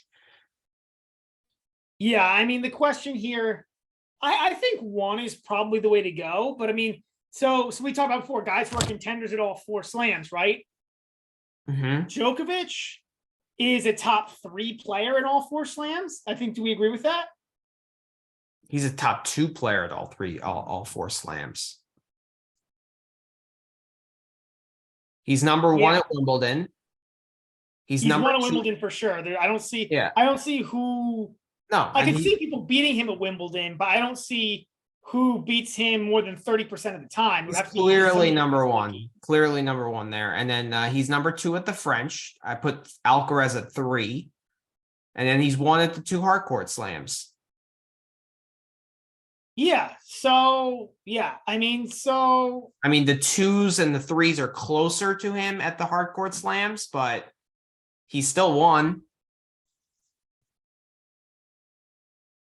Now the challenge for him will be he will get tougher draws because his ranking is, for the Australian, he'll be 5. Now, once he plays the Australian, that ranking will fly up. So that's probably not really so true. He'll probably be a top 2 seed for the other slams. He'll be a top seed for Wimbledon, or top 2 seed for Wimbledon, but not. I think it will take some time for him to build it up. Depending, the points he gets to the Aussie will be a direct add, right? Because he did not play the Aussie last year. So those are a direct also, add. Alcaraz made 3rd round last year and lost to Berrettini. So if he goes like to a semi, he's going to gain points too. Right, but not nearly as many as Joe. A few less than Djokovic. True. So you're right. I mean, that's fair. But Alcaraz will have to. Yeah, I mean, and then Djokovic, there's nothing. Yeah, the draws will be tougher. But not that much tougher. I mean, if he passes a Ruud, if he passes a Tsitsipas, he gets a top 3 seed. That's fine. So,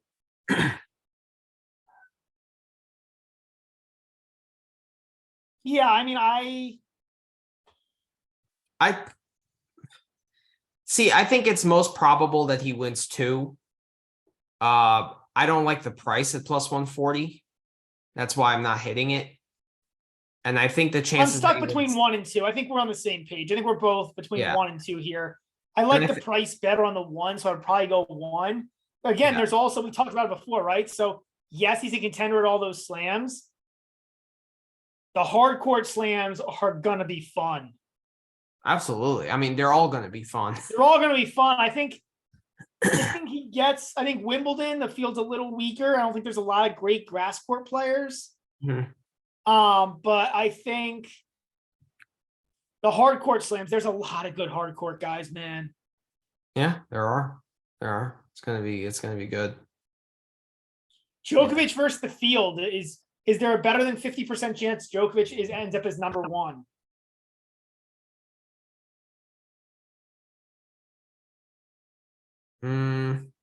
Yeah, I saw that bet. I take the field there just because there are too many guys, and you're also betting like, is there a chance he gets injured? Like there's Does so COVID many resurface variables. and you get kicked out of a tournament? Right, exactly. Any little variable, or any COVID regulation or anything that goes against Djokovic, and that bet is off. So the fact that you're betting on the field at 50%, I'd go with the field there. Just based on pure math. I'm not really talking tennis. Yeah, I think so too. I think a fully healthy Djokovic, if you guarantee me that Djokovic plays in 23 tournaments, plays in all 4 slams, all 7 Masters 1000s, and 12 other tournaments, I think it would be Djokovic, but that's never a guarantee with anyone, let alone a 35-year-old. So I would take the field. Mhm. I'd agree there. And I think, look, Alcaraz, the talent's there to defend, right? I don't think I don't think it's likely. We just talked about it, but I think the talent's there. Nadal is still floating out there. Medvedev is still floating out there as a guy who was number 1 player in the world, in 21. So there's a lot of guys. Yeah. Yeah. It's going to be a fun year for sure. Yeah. Let's see if there's any other. Yeah, year-end number 1 Djokovic is -135. Alcaraz plus 200.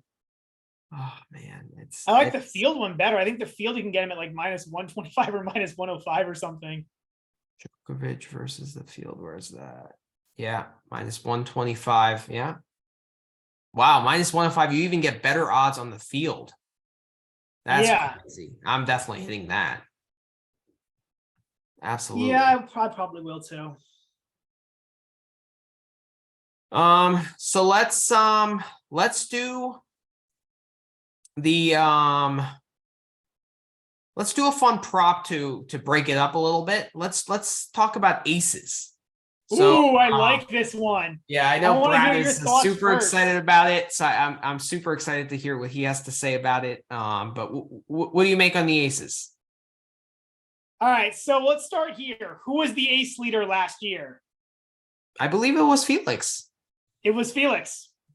And to defend that title, he is a 16-1 underdog. Which to me is insane. It's also insane that Isner is the favorite. I think this is a fun one because it's very easy to equate most aces with best serve. But there's a lot of math here, right? Really, in order to get most aces, you have to hit a lot of serves.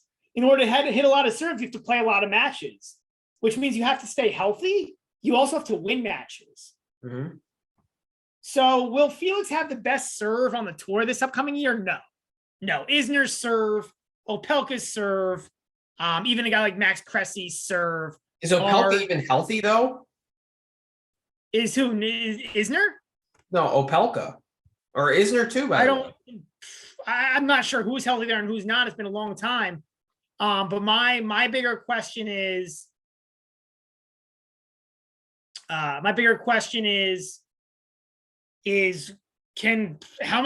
what is Opelka's record going to be? Is Isner going to go over 500? So if Isner goes 500, he plays 40 matches. Right. If Opelka goes 500, he plays probably 40 matches. So will those guys be able to play 60 matches? That means you have to win 2/3 to 3/4 of your matches. I don't think those guys are good enough to do that. Absolutely. I totally agree. Felix played 70 matches in 86 matches last year. 86 matches. Holy shit. Yeah, 60-26 was his record last year. That's a lot of matches. Well, it's because he's also winning. It's because he's winning matches. Right.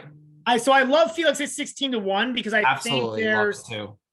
I don't think he's an odds-on favorite, but I think at 16-1, I love that. See, also he was the leader this year. He won that this year. And all the other guys to me are kind of trending downwards ahead of him. Well, so I'm gonna somewhat agree with you. There's a couple of sleeper picks here. Again, Opelka last year he finished 300 aces behind, but I think he's injured. I think he's coming back. I think he is too. And I think that's a problem.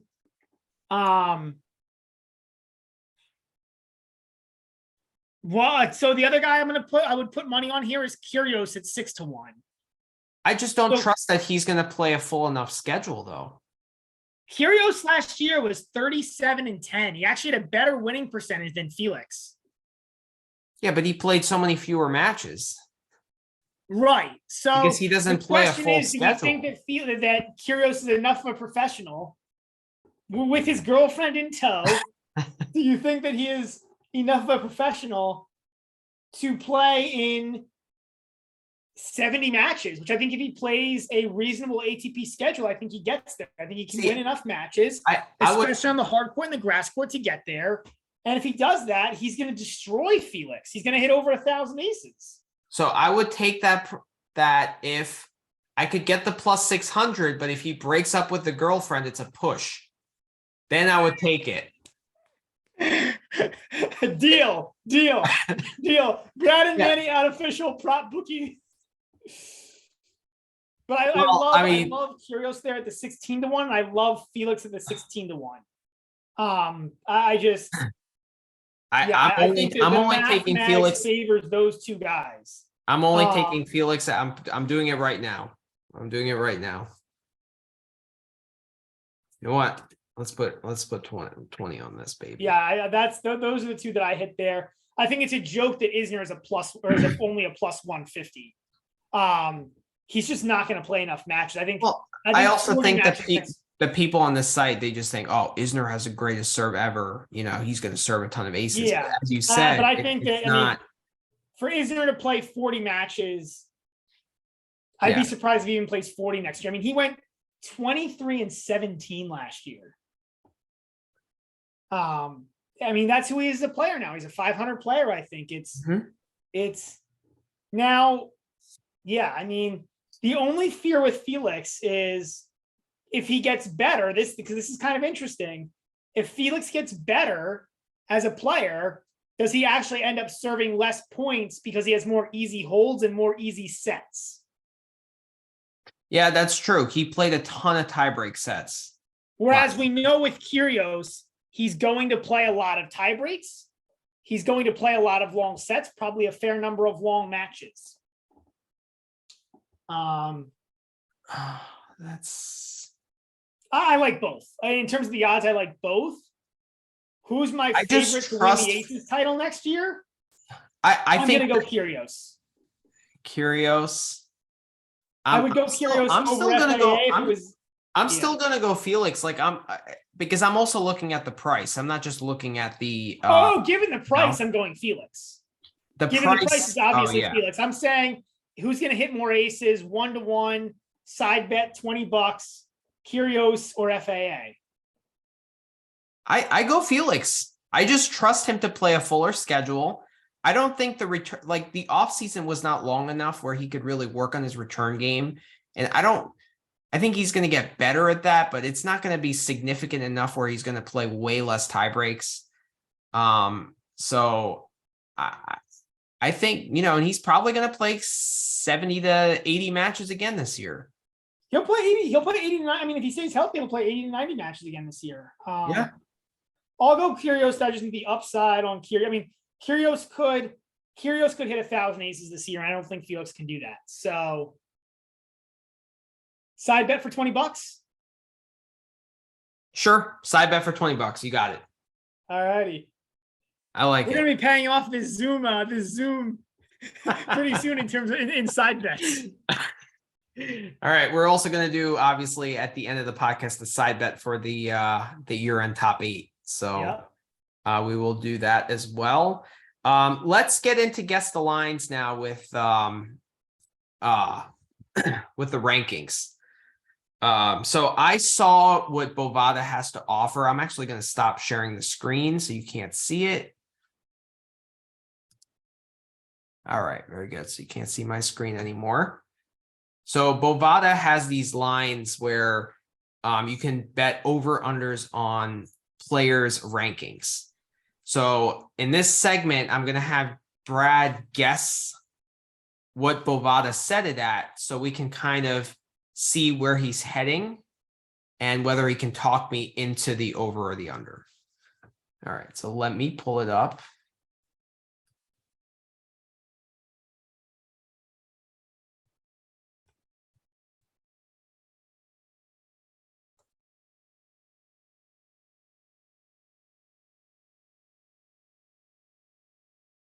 All right. So let's start with Rublev. We haven't talked any Rublev this podcast. I'm gonna go low here. I mean, I'm going low here. I'm gonna go. And these are at minus 115, minus 115, either over or under. Yeah. I'm gonna go low here. I'm gonna go.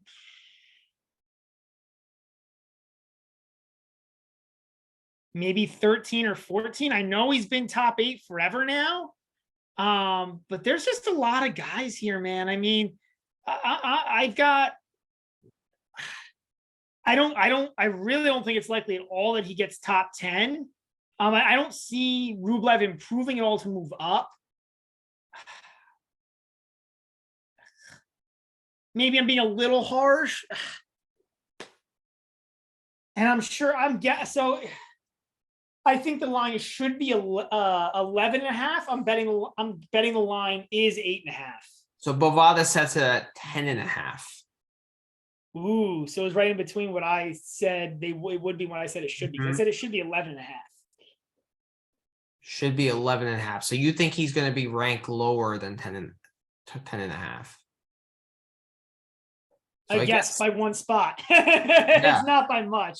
It's thin here. It's thin. But yeah, I mean, I think odds are he doesn't end up in the top 10.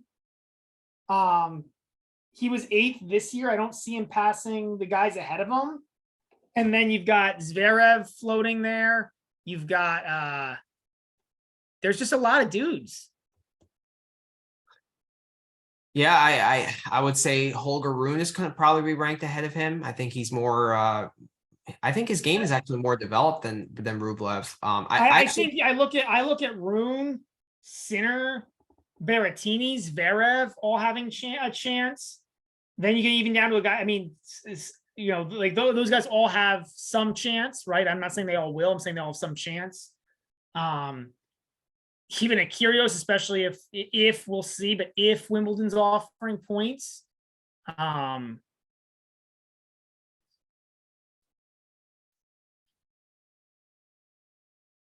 yeah, you got Casper Ruud there as well. You got Medvedev, you got Fritz, you got Hurkacz, who we haven't talked about. I mean, yeah, I mean, I does Rublev end the year? I think the 11.5 is pretty good. Like I said, I'd probably go, or the 10.5 is probably, or the 11.5 is probably pretty good. I'd probably go something like 12.5, or 11.5. But it's okay.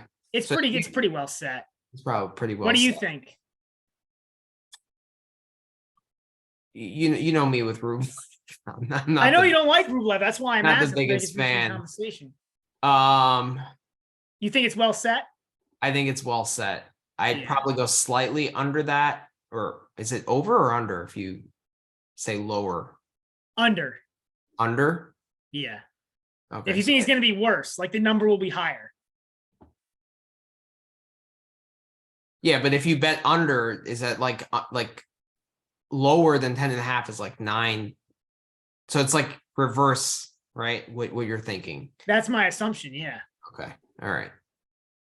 Yeah, I think he's going to be ranked worse than 10.5. I think he's going to be around 11 or 12 too. So, but I'm staying away from that. I think that's I would stay well away set. there too. All right, Nakashima. Let's go over the Americans now. The Nakashimas, the Kordas. First of all, after Fritz, what do you think the order for the American rankings are going to be between? So I've got it Korda, Fritz and then Tiafo, I think, is a pretty clear second. And then after that, it's really a crapshoot, man. I mean, I don't you don't think Korda is going to be ranked higher than, or Korda or Tommy Paul are going to have a chance to be ranked higher than Tiafo? No, I don't. Korda's really smooth, but he's got a lot of issues. I don't see it with Korda.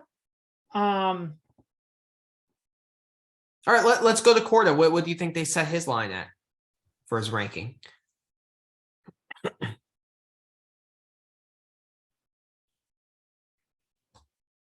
I'm going to go something in the range of 25. Like, that's where it really becomes a crapshoot, right? If you look at the guys in the 20s, you're looking at guys like Agut, Demonor, Schwartzman, Dimitrov, Cerundolo. Like, yeah, it's 22 and a half. Yeah, and that's probably pretty well set. I would go that he's ranked worse than that, but it's probably close. It's probably somewhere in like 25. There's a lot of good guys, so I think it's gonna be really, really hard for me to get in the top 15. And then there's a lot of dudes there competing. I mean, even amongst young guns, you got guys like Draper sitting out there. You've got the other Americans. You've got the vets. You've got a guy like Monfils, who's granted he's old, but not too long ago he was a top 10 player. Golf fans made a bit of a resurgence. Again, I don't know that I see those guys becoming top. I mean, if we're talking guys who make the top 20, like 20. maybe you get back in. There's a lot of guys. Can Van de Zandschulp make it there? Yeah, I mean, I think of the guys in between 30 and 40, I think he's probably the guy that has the most potential. I agree. Draper has a lot of issues physically. Rinderknecht actually was playing really well towards the end of the last Well, there's year. some guys that were playing really well in the Challenger tournament at the end of the year too. A bunch of French guys, Rinderknecht being one of them. So there's just a lot of guys. Yeah, it's really deep. It's really deep. So yeah, I mean, that's 22 and a half. It's a total stay away from me. I'm not touching that. Felix. So it's interesting. So Felix, Holger Rune, and Sinner. we didn't go to Nakashima yet. Yeah. I'm sorry. That's true. Nakashima. We got to touch on him. Nakashima, I'm going to go somewhere in the 30s. It's probably a little higher on the site just because he's American, so you can probably get some value out of this. But I mean, he finished somewhere in the top 50 last year, 47. He finished last year. He's 25. Is there any reason you think he'd get better? Like, to me, he's still milquetoast. He's tough. He's going to beat the guys he should beat, but he's still milquetoast. You said he's one of the easiest guys to bet, though. Well, that's why. So he beats the guys he should beat, and he doesn't beat the guys he can't beat. Yeah. I mean, if you look, so he's 25 and a half. And I think that's way too high. I agree. I mean, I don't. He's a solid ball striker, good player, professional, works hard, but I just don't see. I mean, here's the stat on Nakashima. Last year, against top 50 players, he was 6-18. Wow. Against guys outside the top 50, he was 33-6. Wow. Interesting. That's very interesting. That's a pure, I beat the guys I should beat. I lose to the guys I should lose to. Wow. Yeah. Yeah. That makes him very easy to bet, though. You can earn a lot of money on him. Yeah, and it's why I really like him at a I really like him to. I think I don't see him, and even watching him play, I don't see what makes him get better. I don't see the talent being there to get to get significantly better. So I think he's. Yeah, I definitely go under 25 and a half there. Yeah. The fact that he's that poor against anyone in the top 50, so I'm sure he played a big portion of those matches are guys ranked between 30 and 50. Yeah. So yeah, interesting. All right. Is that all the American guys? I mean, Tiafo, Paul, do we? Paul, Paul they don't have Tiafo. they don't have his over under. They don't have Okay. Tiafo's either. But I So probably where do we think? So let's rank those. Let's rank the Americans, top 5 Americans next year. I think for me it's Fritz, Tiafo, Korda, Paul, Nakashima. yeah, I think it's Fritz, Tiafo.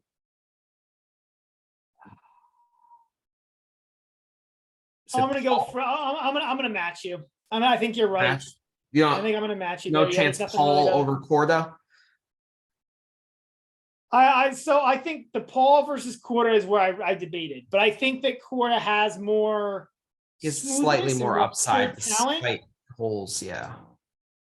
And I think he's more likely to make a deep run somewhere to get himself more points than Paul is.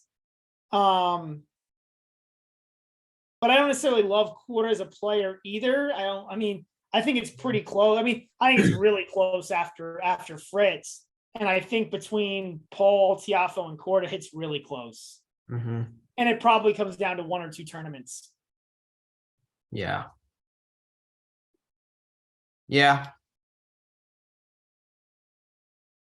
How about the Italians? Like if you want to rank Sinner, Berrettini, and Musetti, where do you go with those guys? So Do you like you talk about Musetti's the better upside? top Italians too. So Sinner is plus 110 to be the top Italian. Right. Berrettini's plus 165. Mhm. Musetti, I think, is a plus 500. So I think in terms of the top five, we can clear the deck, right? And say that that's clearly their Sinner or Berrettini. Mhm. I think you're going to go with Berrettini. I'm going to go Sinner. Sinner is the better player. Statistically, he's the better player. Physically, he's the better player.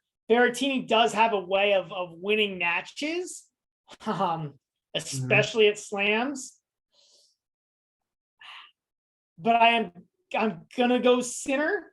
I think the tiebreaker here is the upside. I think Sinner's the better player, but Berrettini's better mentally, and I think Berrettini's better, obviously better consistency at the slams.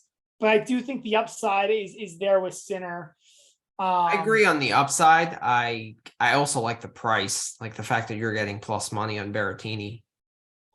Yeah, it's tempting to actually take both those guys because I see very, very, very minimal chance that anybody but those two guys ends up at the top. Both those guys have to get hurt, I think. I mean, yeah, Musetti's just not that good of a player. Musetti's a very average player, and then do you think he cracks the top 30? Where is he ranked now? I think he's somewhere in the 20s. Musetti, low 20s. Yeah, he's 23. Yeah. I thought he was a little bit lower than that. I mean, do you think he cracks the top 15 this year? The only thing he has going for him is age. Because I don't think he's a better player than any of these guys ahead of him. See, I think like Bautista Agut, who's 21, I think he falls out at like the top 30. Yeah, I mean, he could. And Cilic could fall out. I mean, but Musetti played 28 tournaments last year to accrue those points. It's true. That's a big schedule. Whereas Curious played half of those amount of tournaments, yet he's ranked ahead. Yeah. So, I mean, but like it's so stacked in the top like 15 now. It's crazy. Like Sinner, Nori, we forgot about Carreno Busta, who's just Mr. Consistent. You know. Yeah. Then you got Zverev, Rune, Hurkacz, Fritz, Rublev. I mean, it's just it's so hard to crack that top 15. So I'm gonna go Sinner, Berrettini, and then I'll go Musetti, and then after that, I mean, then it's a complete crapshoot. I think Luca Nardi is the guy who's playing a lot of challengers, a little bit of a younger guy. He's got a chance to crack in there in 4th place. Fognini's there, Sonego's there, Cecchinato's there. Yeah, I mean, it's a crapshoot after that. Yeah, it's just those top 3. Yeah, but I mean, I think Musetti's clearly 3rd, and then You're really talking about Sinner versus Berrettini, and honestly, for the Bovada's got that line pretty well set, I think. They do. They do. I probably will sprinkle a little on Berrettini just for the price and just also because I prefer Berrettini, but I'm not very confident, but just a little bit. So now these three guys with the over unders, like they have exactly the same line set on Bovada. Felix, Holger Rune, and Sinner. They all have the same number. That being said, for Felix's over, it's plus 115. But for all the others, it's like even, it's the same. So I think Felix here is the clear. I mean, this is like, I don't see why this is even a conversation. I think you're like, I agree. He's the best player of the so three. I already talked about Rune, right? I actually think Rune is due for a downturn next year, not an upturn. Really? Or he may improve as a player, but I don't think he takes another step next year. And I think Sinner's next step would be to get to where Felix is now. So I don't see why this goes any other. So Felix should be well above. I mean, I'm guessing the line for all these guys is 8.5, but Felix, it should be, well, Felix, it probably should be there. And then Rune and Sinner should be somewhere in like the 12 range. I mean, you got it exactly right. They set it at 8.5, but to have a better ranking than 8.5 is minus 150 for Felix, and over 8 or worse than 8.5 is plus 115. Yeah, and it's that they're all tough. I think I would go below 8.5 for the other two guys pretty easily, and then for Felix, I don't see it. The challenge here is health, right? Like this is always the challenge. So I think Felix, I would Felix as a player, I think there's a really good, I think he's better than the odds that he gets top 8.5, but he's got to stay healthy. And that's always a challenge for anybody. Yeah. It's a long season. So I know we talked about Felix versus Tsitsipas in terms of the ranking head to head. How about Felix versus Rude in a ranking head to head? Because I actually think that's, I mean, you can. I think that's the more all applicable three of one. them. I think it's the more applicable one.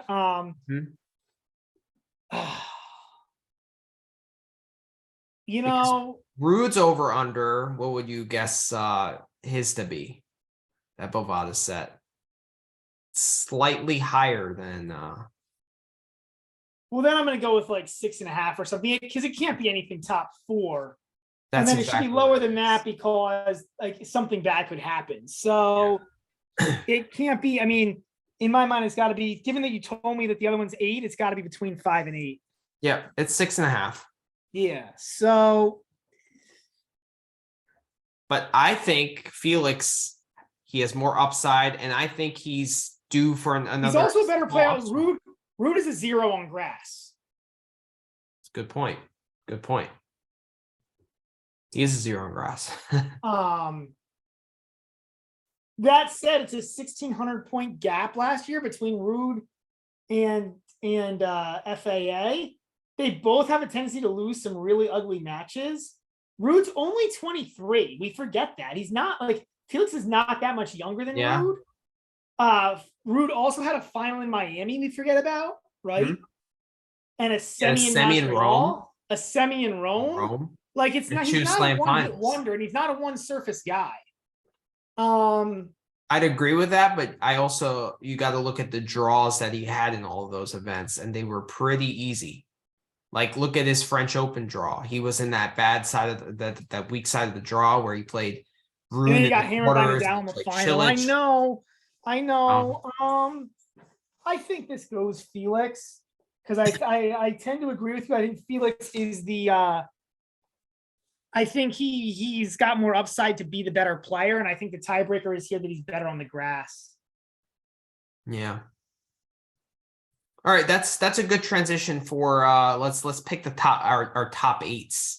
All right, you go first. Okay. So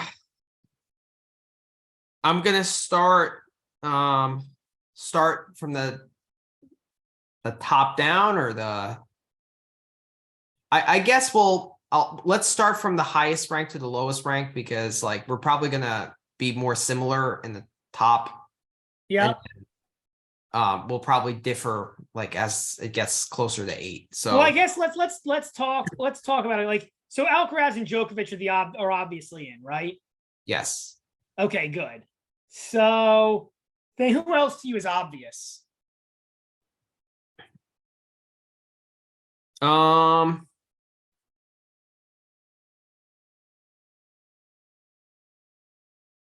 me, Felix is obvious. I'm putting him in there. I know I not don't for think he's you. so obvious. He to me is on my borderline, actually. But I think you're right. I you know what? The more I think about it, I think he's in there. I put Felix in there too. I think Felix is in there. I think Tsitsipas is in there. So Tsitsipas is my third obvious one. There's just like, he'll be in the top 8. I don't know where in the top 8, but he'll be somewhere in the top 8. Okay. He doesn't get hurt. He does well enough to grind out points. He'll get that top 8. To me, the 3 obvious are Alcaraz, Djokovic, Tsitsipas. FA is probably my best of the rest. I mean, to me, Medvedev gets in as well. Medvedev always scares me because he's got to rack up those points in the hard courts.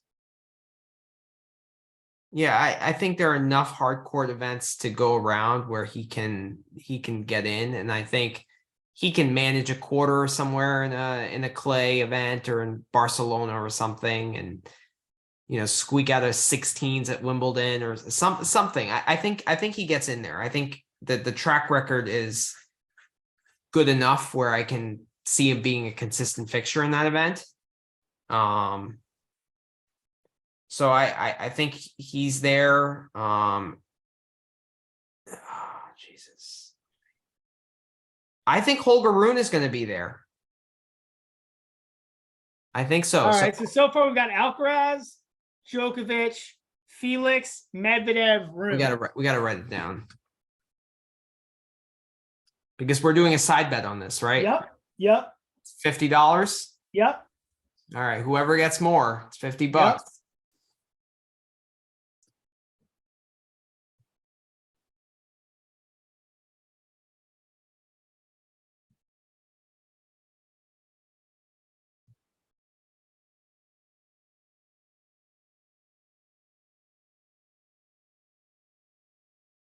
Sorry, viewers, but we got to write this down. This is high stakes here. You can tell Manny and I are not top 100 tennis players. We're also not top 100 podcasters, but we'll get there. All right. So Djokovic, Medvedev. Are we taking into account order? No, just pick your top 8. Pick your top 8. Djokovic, Medvedev, FAA, Tsitsipas,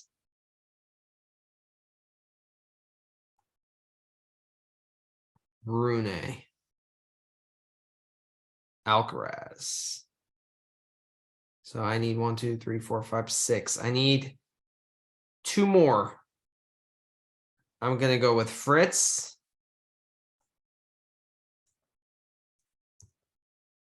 And I'm going to go with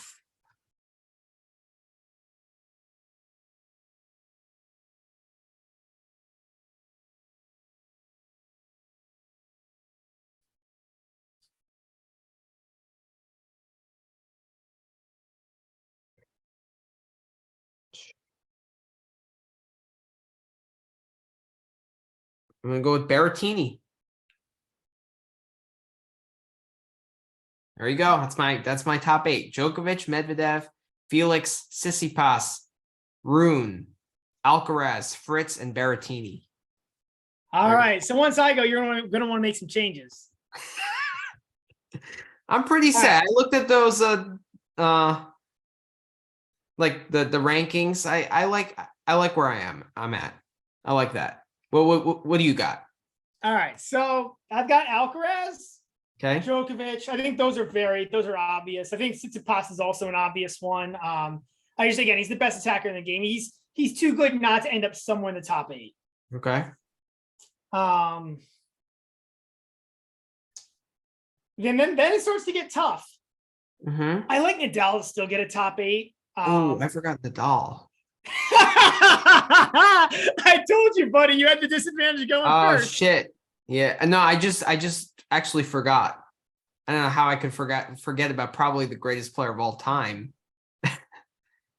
Yeah, I mean, so my reasoning here is it takes about probably 4,000 to 5,000 points to get into the top 8. Nadal should get 2,000. She should get at least 3,000 during the clay season, assuming he's healthy.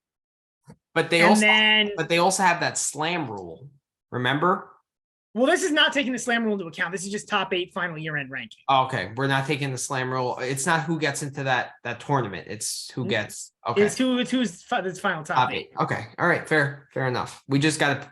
I think you need 4,500 points. I think there's 3,000 out there during the clay season. Nadal does well enough during the Indian Wells Miami swing.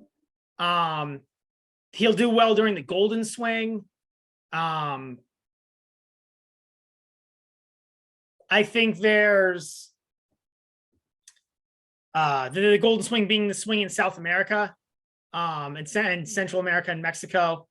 I think there's enough points there to get him probably well into the top 10, to be honest. Even if he doesn't make a great run at Wimbledon, if he makes a run to the 16s or quarters at Wimbledon, I think he does even better. Even if he gets injured for 3 to 4 months, I still think he gets there. So he's the fourth clear one for me. The fourth guy. Okay.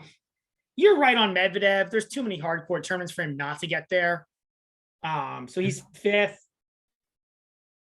Rude's gonna get there. He's too good of a player not to. Rude. And he's only 23. He could get better. So Rude's gonna get there. R-U-U-D, not R-U-N-E. Rude, not Rune. Rude, the Norwegian dude. All right. But those are my next bucket of like should get theirs. Okay. All right. Then it gets really tough. I've got a bucket then of guys who I've got to pick from. I think that bucket is Fritz. Felix. There's only 2 more guys. That's what I'm saying. I think that bucket is Fritz, Felix, Zverev, and Sinner. Zverev, I'm not even spots. So the reason why I didn't pick Zverev is because too many question marks with the injury. Plus, he had so many yips on that second serve. And I just don't know. Like, it probably got worse during the injury. You know, he's gonna have to rebuild his entire game pretty much. Yeah. No. Yeah. And that's probably next year I'll put him in my top 8, but not this year. But he's got the skills to get there. Like I mean, he was a top 5 player before this. Granted, I think it's a much tougher tour than it was 2 years ago. I think there's a lot. The top is really, really tough. I mean, Rublev's also in that bucket, to be honest. I think he's at the tail end of that, but he's somewhere in there.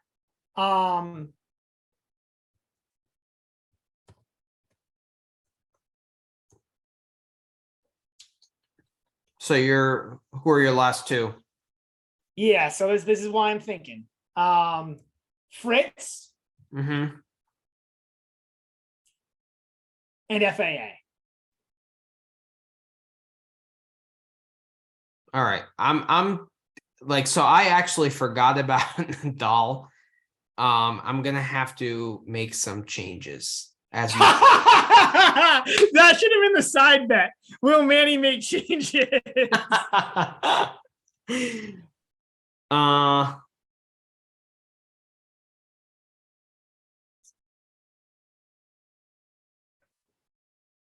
See, it's hard for me. Like, I actually could see Nadal not making it. I could see it also. I think the only guarantees are Fritz, Alcaraz, or not Fritz, No. Alcaraz, Djokovic, and Tsitsipas. I think those three are as close to guarantee as you get. And then my should-be's are Rude, Medvedev, Nadal. And then after that, I think it's a real toss-up. Yeah. I really liked Holger Rune's game at the end of the year, and I think he's going to continue to get better. So he's going to be my one kind of wild card in there. I'm going to leave him in there. But I'm going to put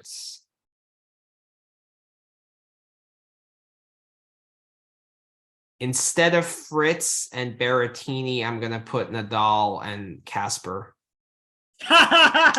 You switched up on Casper too after I talked you into it. Yeah, no, Rude. I think he's going to be at the tail end. I think he's going to be 7 or 8, but I think he's going to make it. Because this is not like, it's not really contingent on defending points because it's like the cumulative of the whole year, right? It's not. Right. Right. So I think there are going to be times where he might be lower than top 8, but I think overall he's going to make it. Plus, he seems physically good enough to maintain fitness throughout the year. So where do we differ? We differ with wow. So where we differ is between Holger Rune and Taylor Fritz. And that's it. And that's it. Interesting.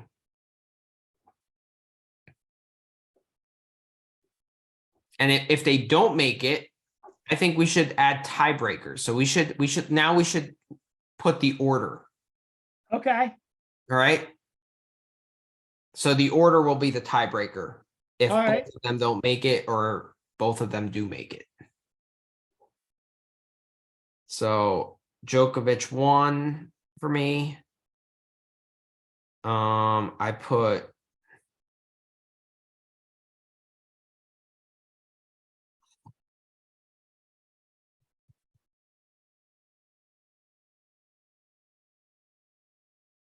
FAA 2.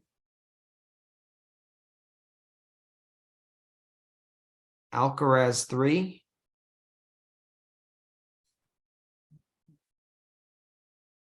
Medvedev 4.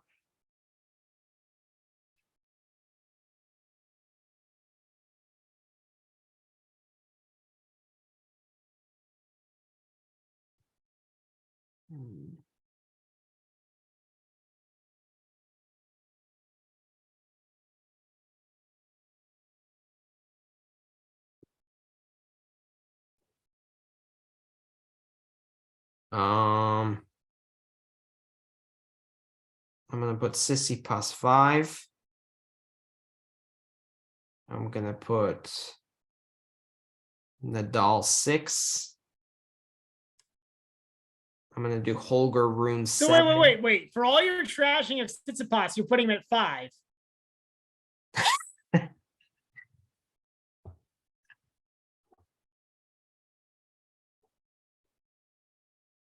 All right, scrap that. I'm putting Nadal at 5. Tsitsipas at Holger Rune at 6.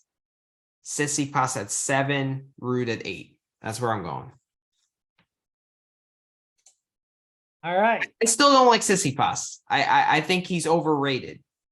I think he has a lot of holes in his game, but I get what you're saying with, he's always there, best attacker in the game, really good forehand. I mean, I get it. Trust me, I get it. I mean, his results, he's top 3 in the world, so he's doing something right. But that being said, there's something missing with him too. So, and I think he's further away from winning a slam than some guys that are ranked lower than him. And some guys that will be ranked lower than him. Like he's a guy who will do better in the rankings than what his chances of winning a slam are or something like that. He also stacks his schedule and he plays a ton of tournaments. I feel like he played when he was struggling. Well, honestly, though, if you look, he played 23 tournaments last year. Mm-hmm. Ruud played 23. FAA played 26. Rublev played 23. Alcaraz only played 17. But most of those guys played 20 to 25 tournaments. He's I don't know.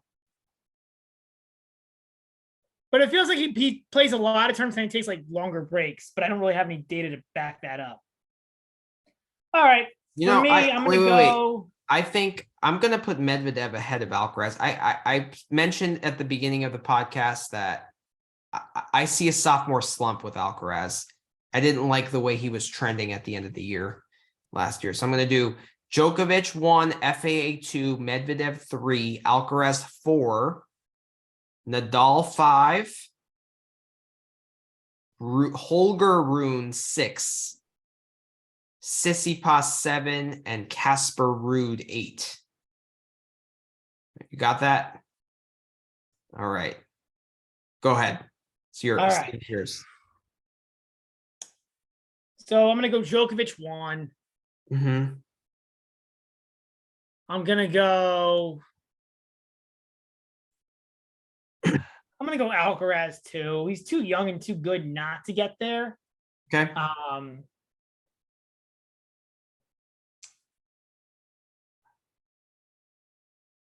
going to go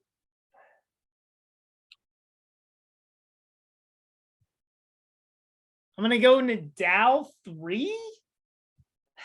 I just think he's too much of he's a player in every tournament he's in. He's a legitimate contender, and that's something that can't be said about a lot of these guys. Mm-hmm. I'm gonna go Felix 4. Mm-hmm.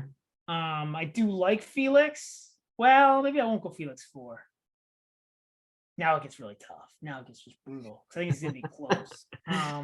I really don't know what to say between Medvedev, FAA, Tsitsipas, and Ruud. I'm gonna go FAA. Yeah, I'll go FAA 4 because he's a player on all the surfaces. That's the tiebreaker there for me. Okay.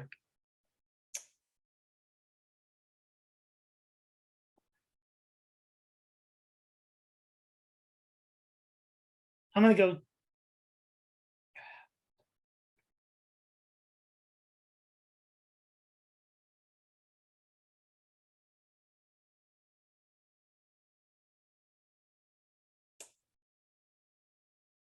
Let's go Tsitsipas 5th.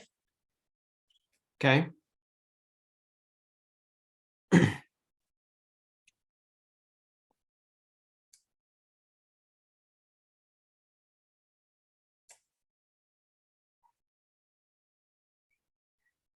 Medvedev 6, Ruud 7, and then Fritz 8. All right. I like it. I think you went with more conventional wisdom. I'm going a little bit more out there. Yeah, for sure. For sure. Although how different are we? I guess you have Alcaraz. What do you have, Alcaraz 4th? I have Alcaraz 4. I got Medvedev 3. I have Medvedev quite a bit lower, right? I got Nadal 5. And I'm higher on Holger Rune than you are. Yeah, well, Rune and Fritz is the biggest difference. Right. And I'm a little bit lower on Tsitsipas. I guess Casper Ruud, I mean, I have him 8, you have him 7, so it's not really like. And I have Tsitsipas, what, 5th? Yeah. Yeah, so it's not that much of a difference. But to me, like, there's no way I could have Tsitsipas ahead of Medvedev. Because I just view Medvedev as being a better tennis player than Tsitsipas is. I think he is, but Tsitsipas, I think, is more of a player on the clay. Yeah, I and also to me, think that means head to something. head is terrible. I mean, although Tsitsipas did take him in Cincinnati, I think. Medvedev played terrible that match, but That's yes, true. Yeah, and it was still a close match. yeah.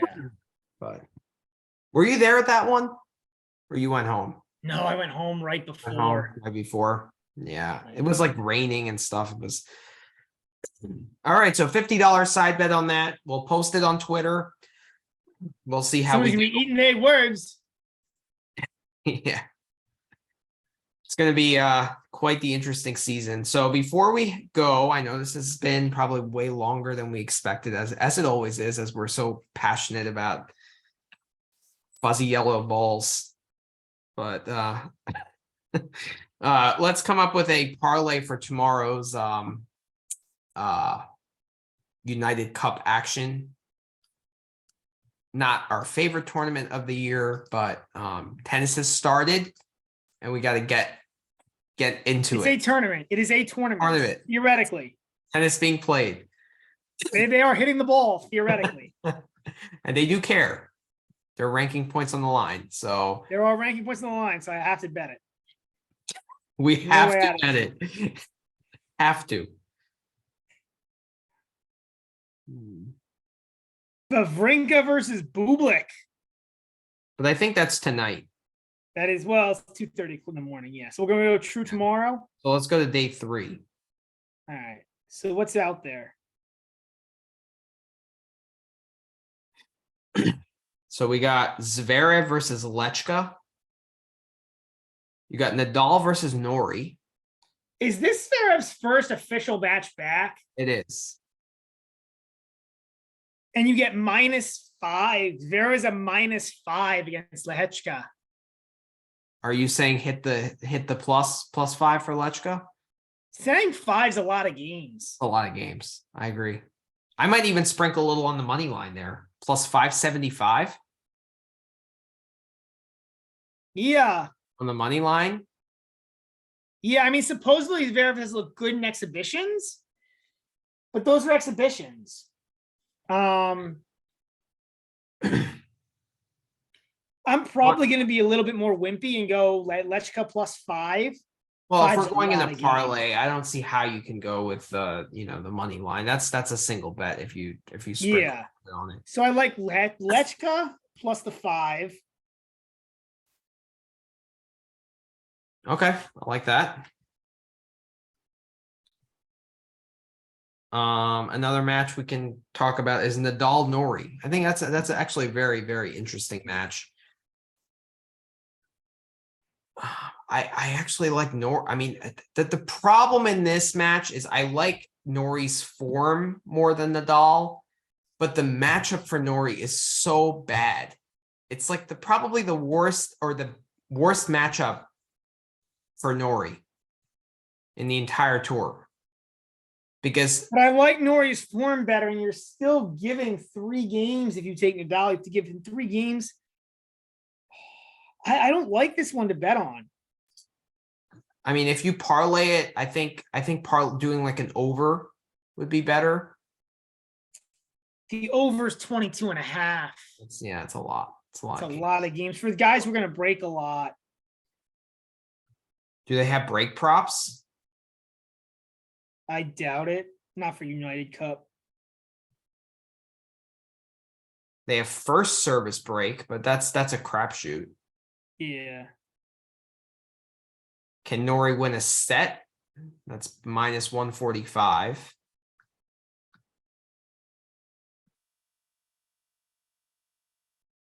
Over 2.5 sets is plus 145. Ooh, Ott versus Machak. I guess that's 2 days away. That's day 4.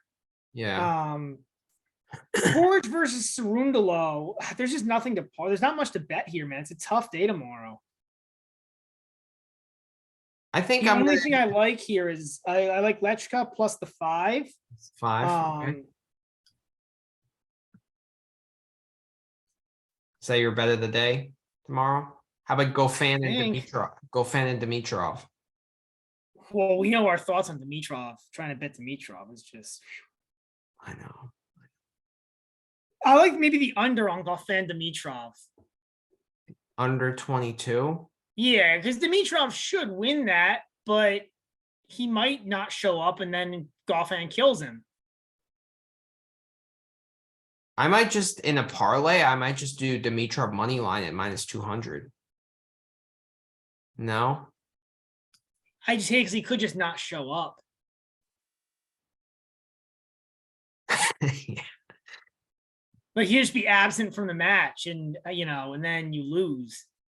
What I think I'm going to do is do it in a parlay. I'm going to do under 23.5 and do an alternate line. I just don't see like 23. Guess what? 7-6-6-4 for those guys. That seems like an unlikely score. Can you hit 20? You can't hit 23.5, under 23.5 if it goes 3 sets, right? I mean, you could have to be like 1-1 in love. Yeah. Yeah, it's kind of, it's crappy. I mean, it's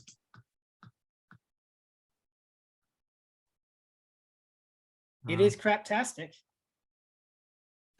it's not Dimitrov is just so tough to bet. Go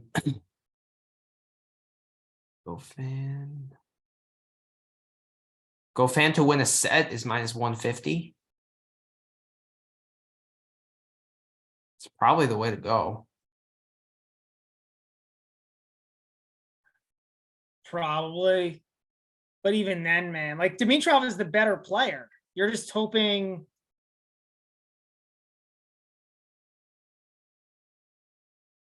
What was Gofan's form towards the end of the year? Was he good? I don't think so. I don't think so, but it's just a brutal one, man. Like it's this is why we hate betting Dimitrov. Yeah. I mean, it was not a good end to the year. He lost to Jere, then he lost to Nakashima.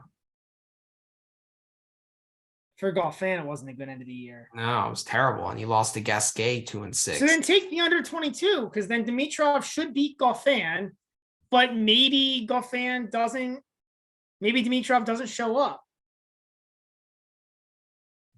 No, I'm betting. I liked what I saw with Dimitrov against Tsitsipas. He did play well. I think I'm just in a parlay. I'm just going to do Dimitrov money line. All right. I think I'm going the under 22. My parlay is 22? Lechka plus the 5. Okay, I'm definitely having Lechka plus the 5. Dimitrov, I'll lay a little odds if I can lay like -150 and go under 22.5. Okay. And I'm gonna do Nori plus 4.5 as an alternate spread. Versus How much odds you have to give up for that? You have to give up crazy odds, right? You probably like -250 or something. It's 225, -225. I might do +4 at -185. I think that's a little better. That's too much odds for me. Too much for you to give. Yeah. What about Coric Cerundolo? Would you take Cerundolo plus the 3.5? Coric and Cerundolo. Ooh, that's no, I don't like the way Cerundolo is playing. He's not looking good. I don't like the way Coric is playing either, though. Ugh. That's just a yuck match. Well, it's a rough day for betting. Like, because the other thing is, like, I don't know enough about like Daniel Michalski or Timothy Sketov. Yeah, we're not. I have to research that. I don't know enough to bet that. I don't know. I don't really have a good feel. Yeah, that's really all. I mean, there's not a whole lot of matches either. A whole lot of men's matches. Half more women's. Who is this Milene Helgo? It's a women's match, but Haddad Maya is giving 7 games to somebody. Yeah, I mean it's crazy. I think Cornet won like 1 and 2 yesterday. I mean, there's Cornet's way great, more. man. Cornet's still playing? She decided not to retire? No, she's still playing. Yeah. The only time you see me get excited about women's tennis.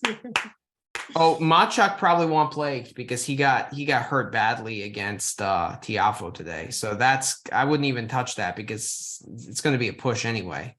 Iga giving 6.5 to Putin Seva. Ooh. Six Or you and could put in a parlay at the minus 1400 and bump your odds like a tiny bit. it's not even worth it. I don't want to take the risk. I mean, it's just I know. yeah. I like. So you were thinking about taking Cerundolo plus 3.5 over Coric? Thinking about it, like I think it's a shit match and ends up being close because it's a shit match. What about like over 22.5? That's a high. Yeah, that's total. the other way you would go with it. That's a high total. Because it's going to be an even match. It's going to be a shit even match. But Coric is better than Cerundolo. Cerundolo, I mean, he got destroyed by Rinderknecht, like 4-1. I know Rinderknecht is playing well, but not that well. I might take Coric -2 at minus 185 in a parlay. I wouldn't do that. Or -2.5 at minus 155. Maybe that. Because 2.5, he basically just has to win. It's like 6-4. You win. Yeah. And I think he can do that against Cerundolo. All right, so that's what I'm doing. Coric -2.5, Nori +4, Lechka +5, and Dimitrov money line. That's +573. All right. That's All right. Yeah, I don't know. I think I'm gonna. What are you United doing? Cup is not my thing to bet. I'm gonna Okay. go Lechka +5, and Okay. I'll go with the Goffin Dimitrov under 22.5. Okay. Fair. That's good. I mean, it's going to get way more excited when the Adelaide draw comes out because that is going to be loaded. Oh, I mean, Adelaide. And there's 2 Adelaides. Did you know there's 2 Adelaide tournaments? there are, but only Adelaide the first one. All those other guys are going to be in there. I know. So yeah. But it's hilarious they're running it back in the very next week. Like, tournament 2. Adelaide 2 and Adelaide 1. It's weird. Yeah.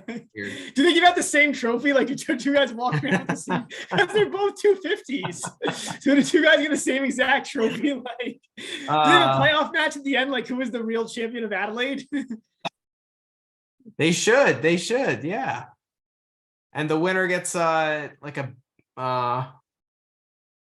kangaroo. They get a pet kangaroo. I was going to say a seed at the Australian Open or a higher seed. No, I'm going to go with a pet kangaroo. If I was playing, I'd way rather play for a pet kangaroo. Yeah. Curios's girlfriend is on the table. If I thought you said that you're not going to play. The that's what I'm going to name the podcast. Curios is not as exciting. Curios's girlfriend is more exciting than a pet kangaroo. All right, man. This was fun. So this wraps our first podcast. You can expect to see it on YouTube. We will post our best bets and our top 8 on Twitter. Feel free to follow us on Game Bet Match 1, 2, 3. If you even bother to listen to probably 3 hours of this, we greatly appreciate it. So have a great night, guys. Yeah. Thanks, guys. Yeah.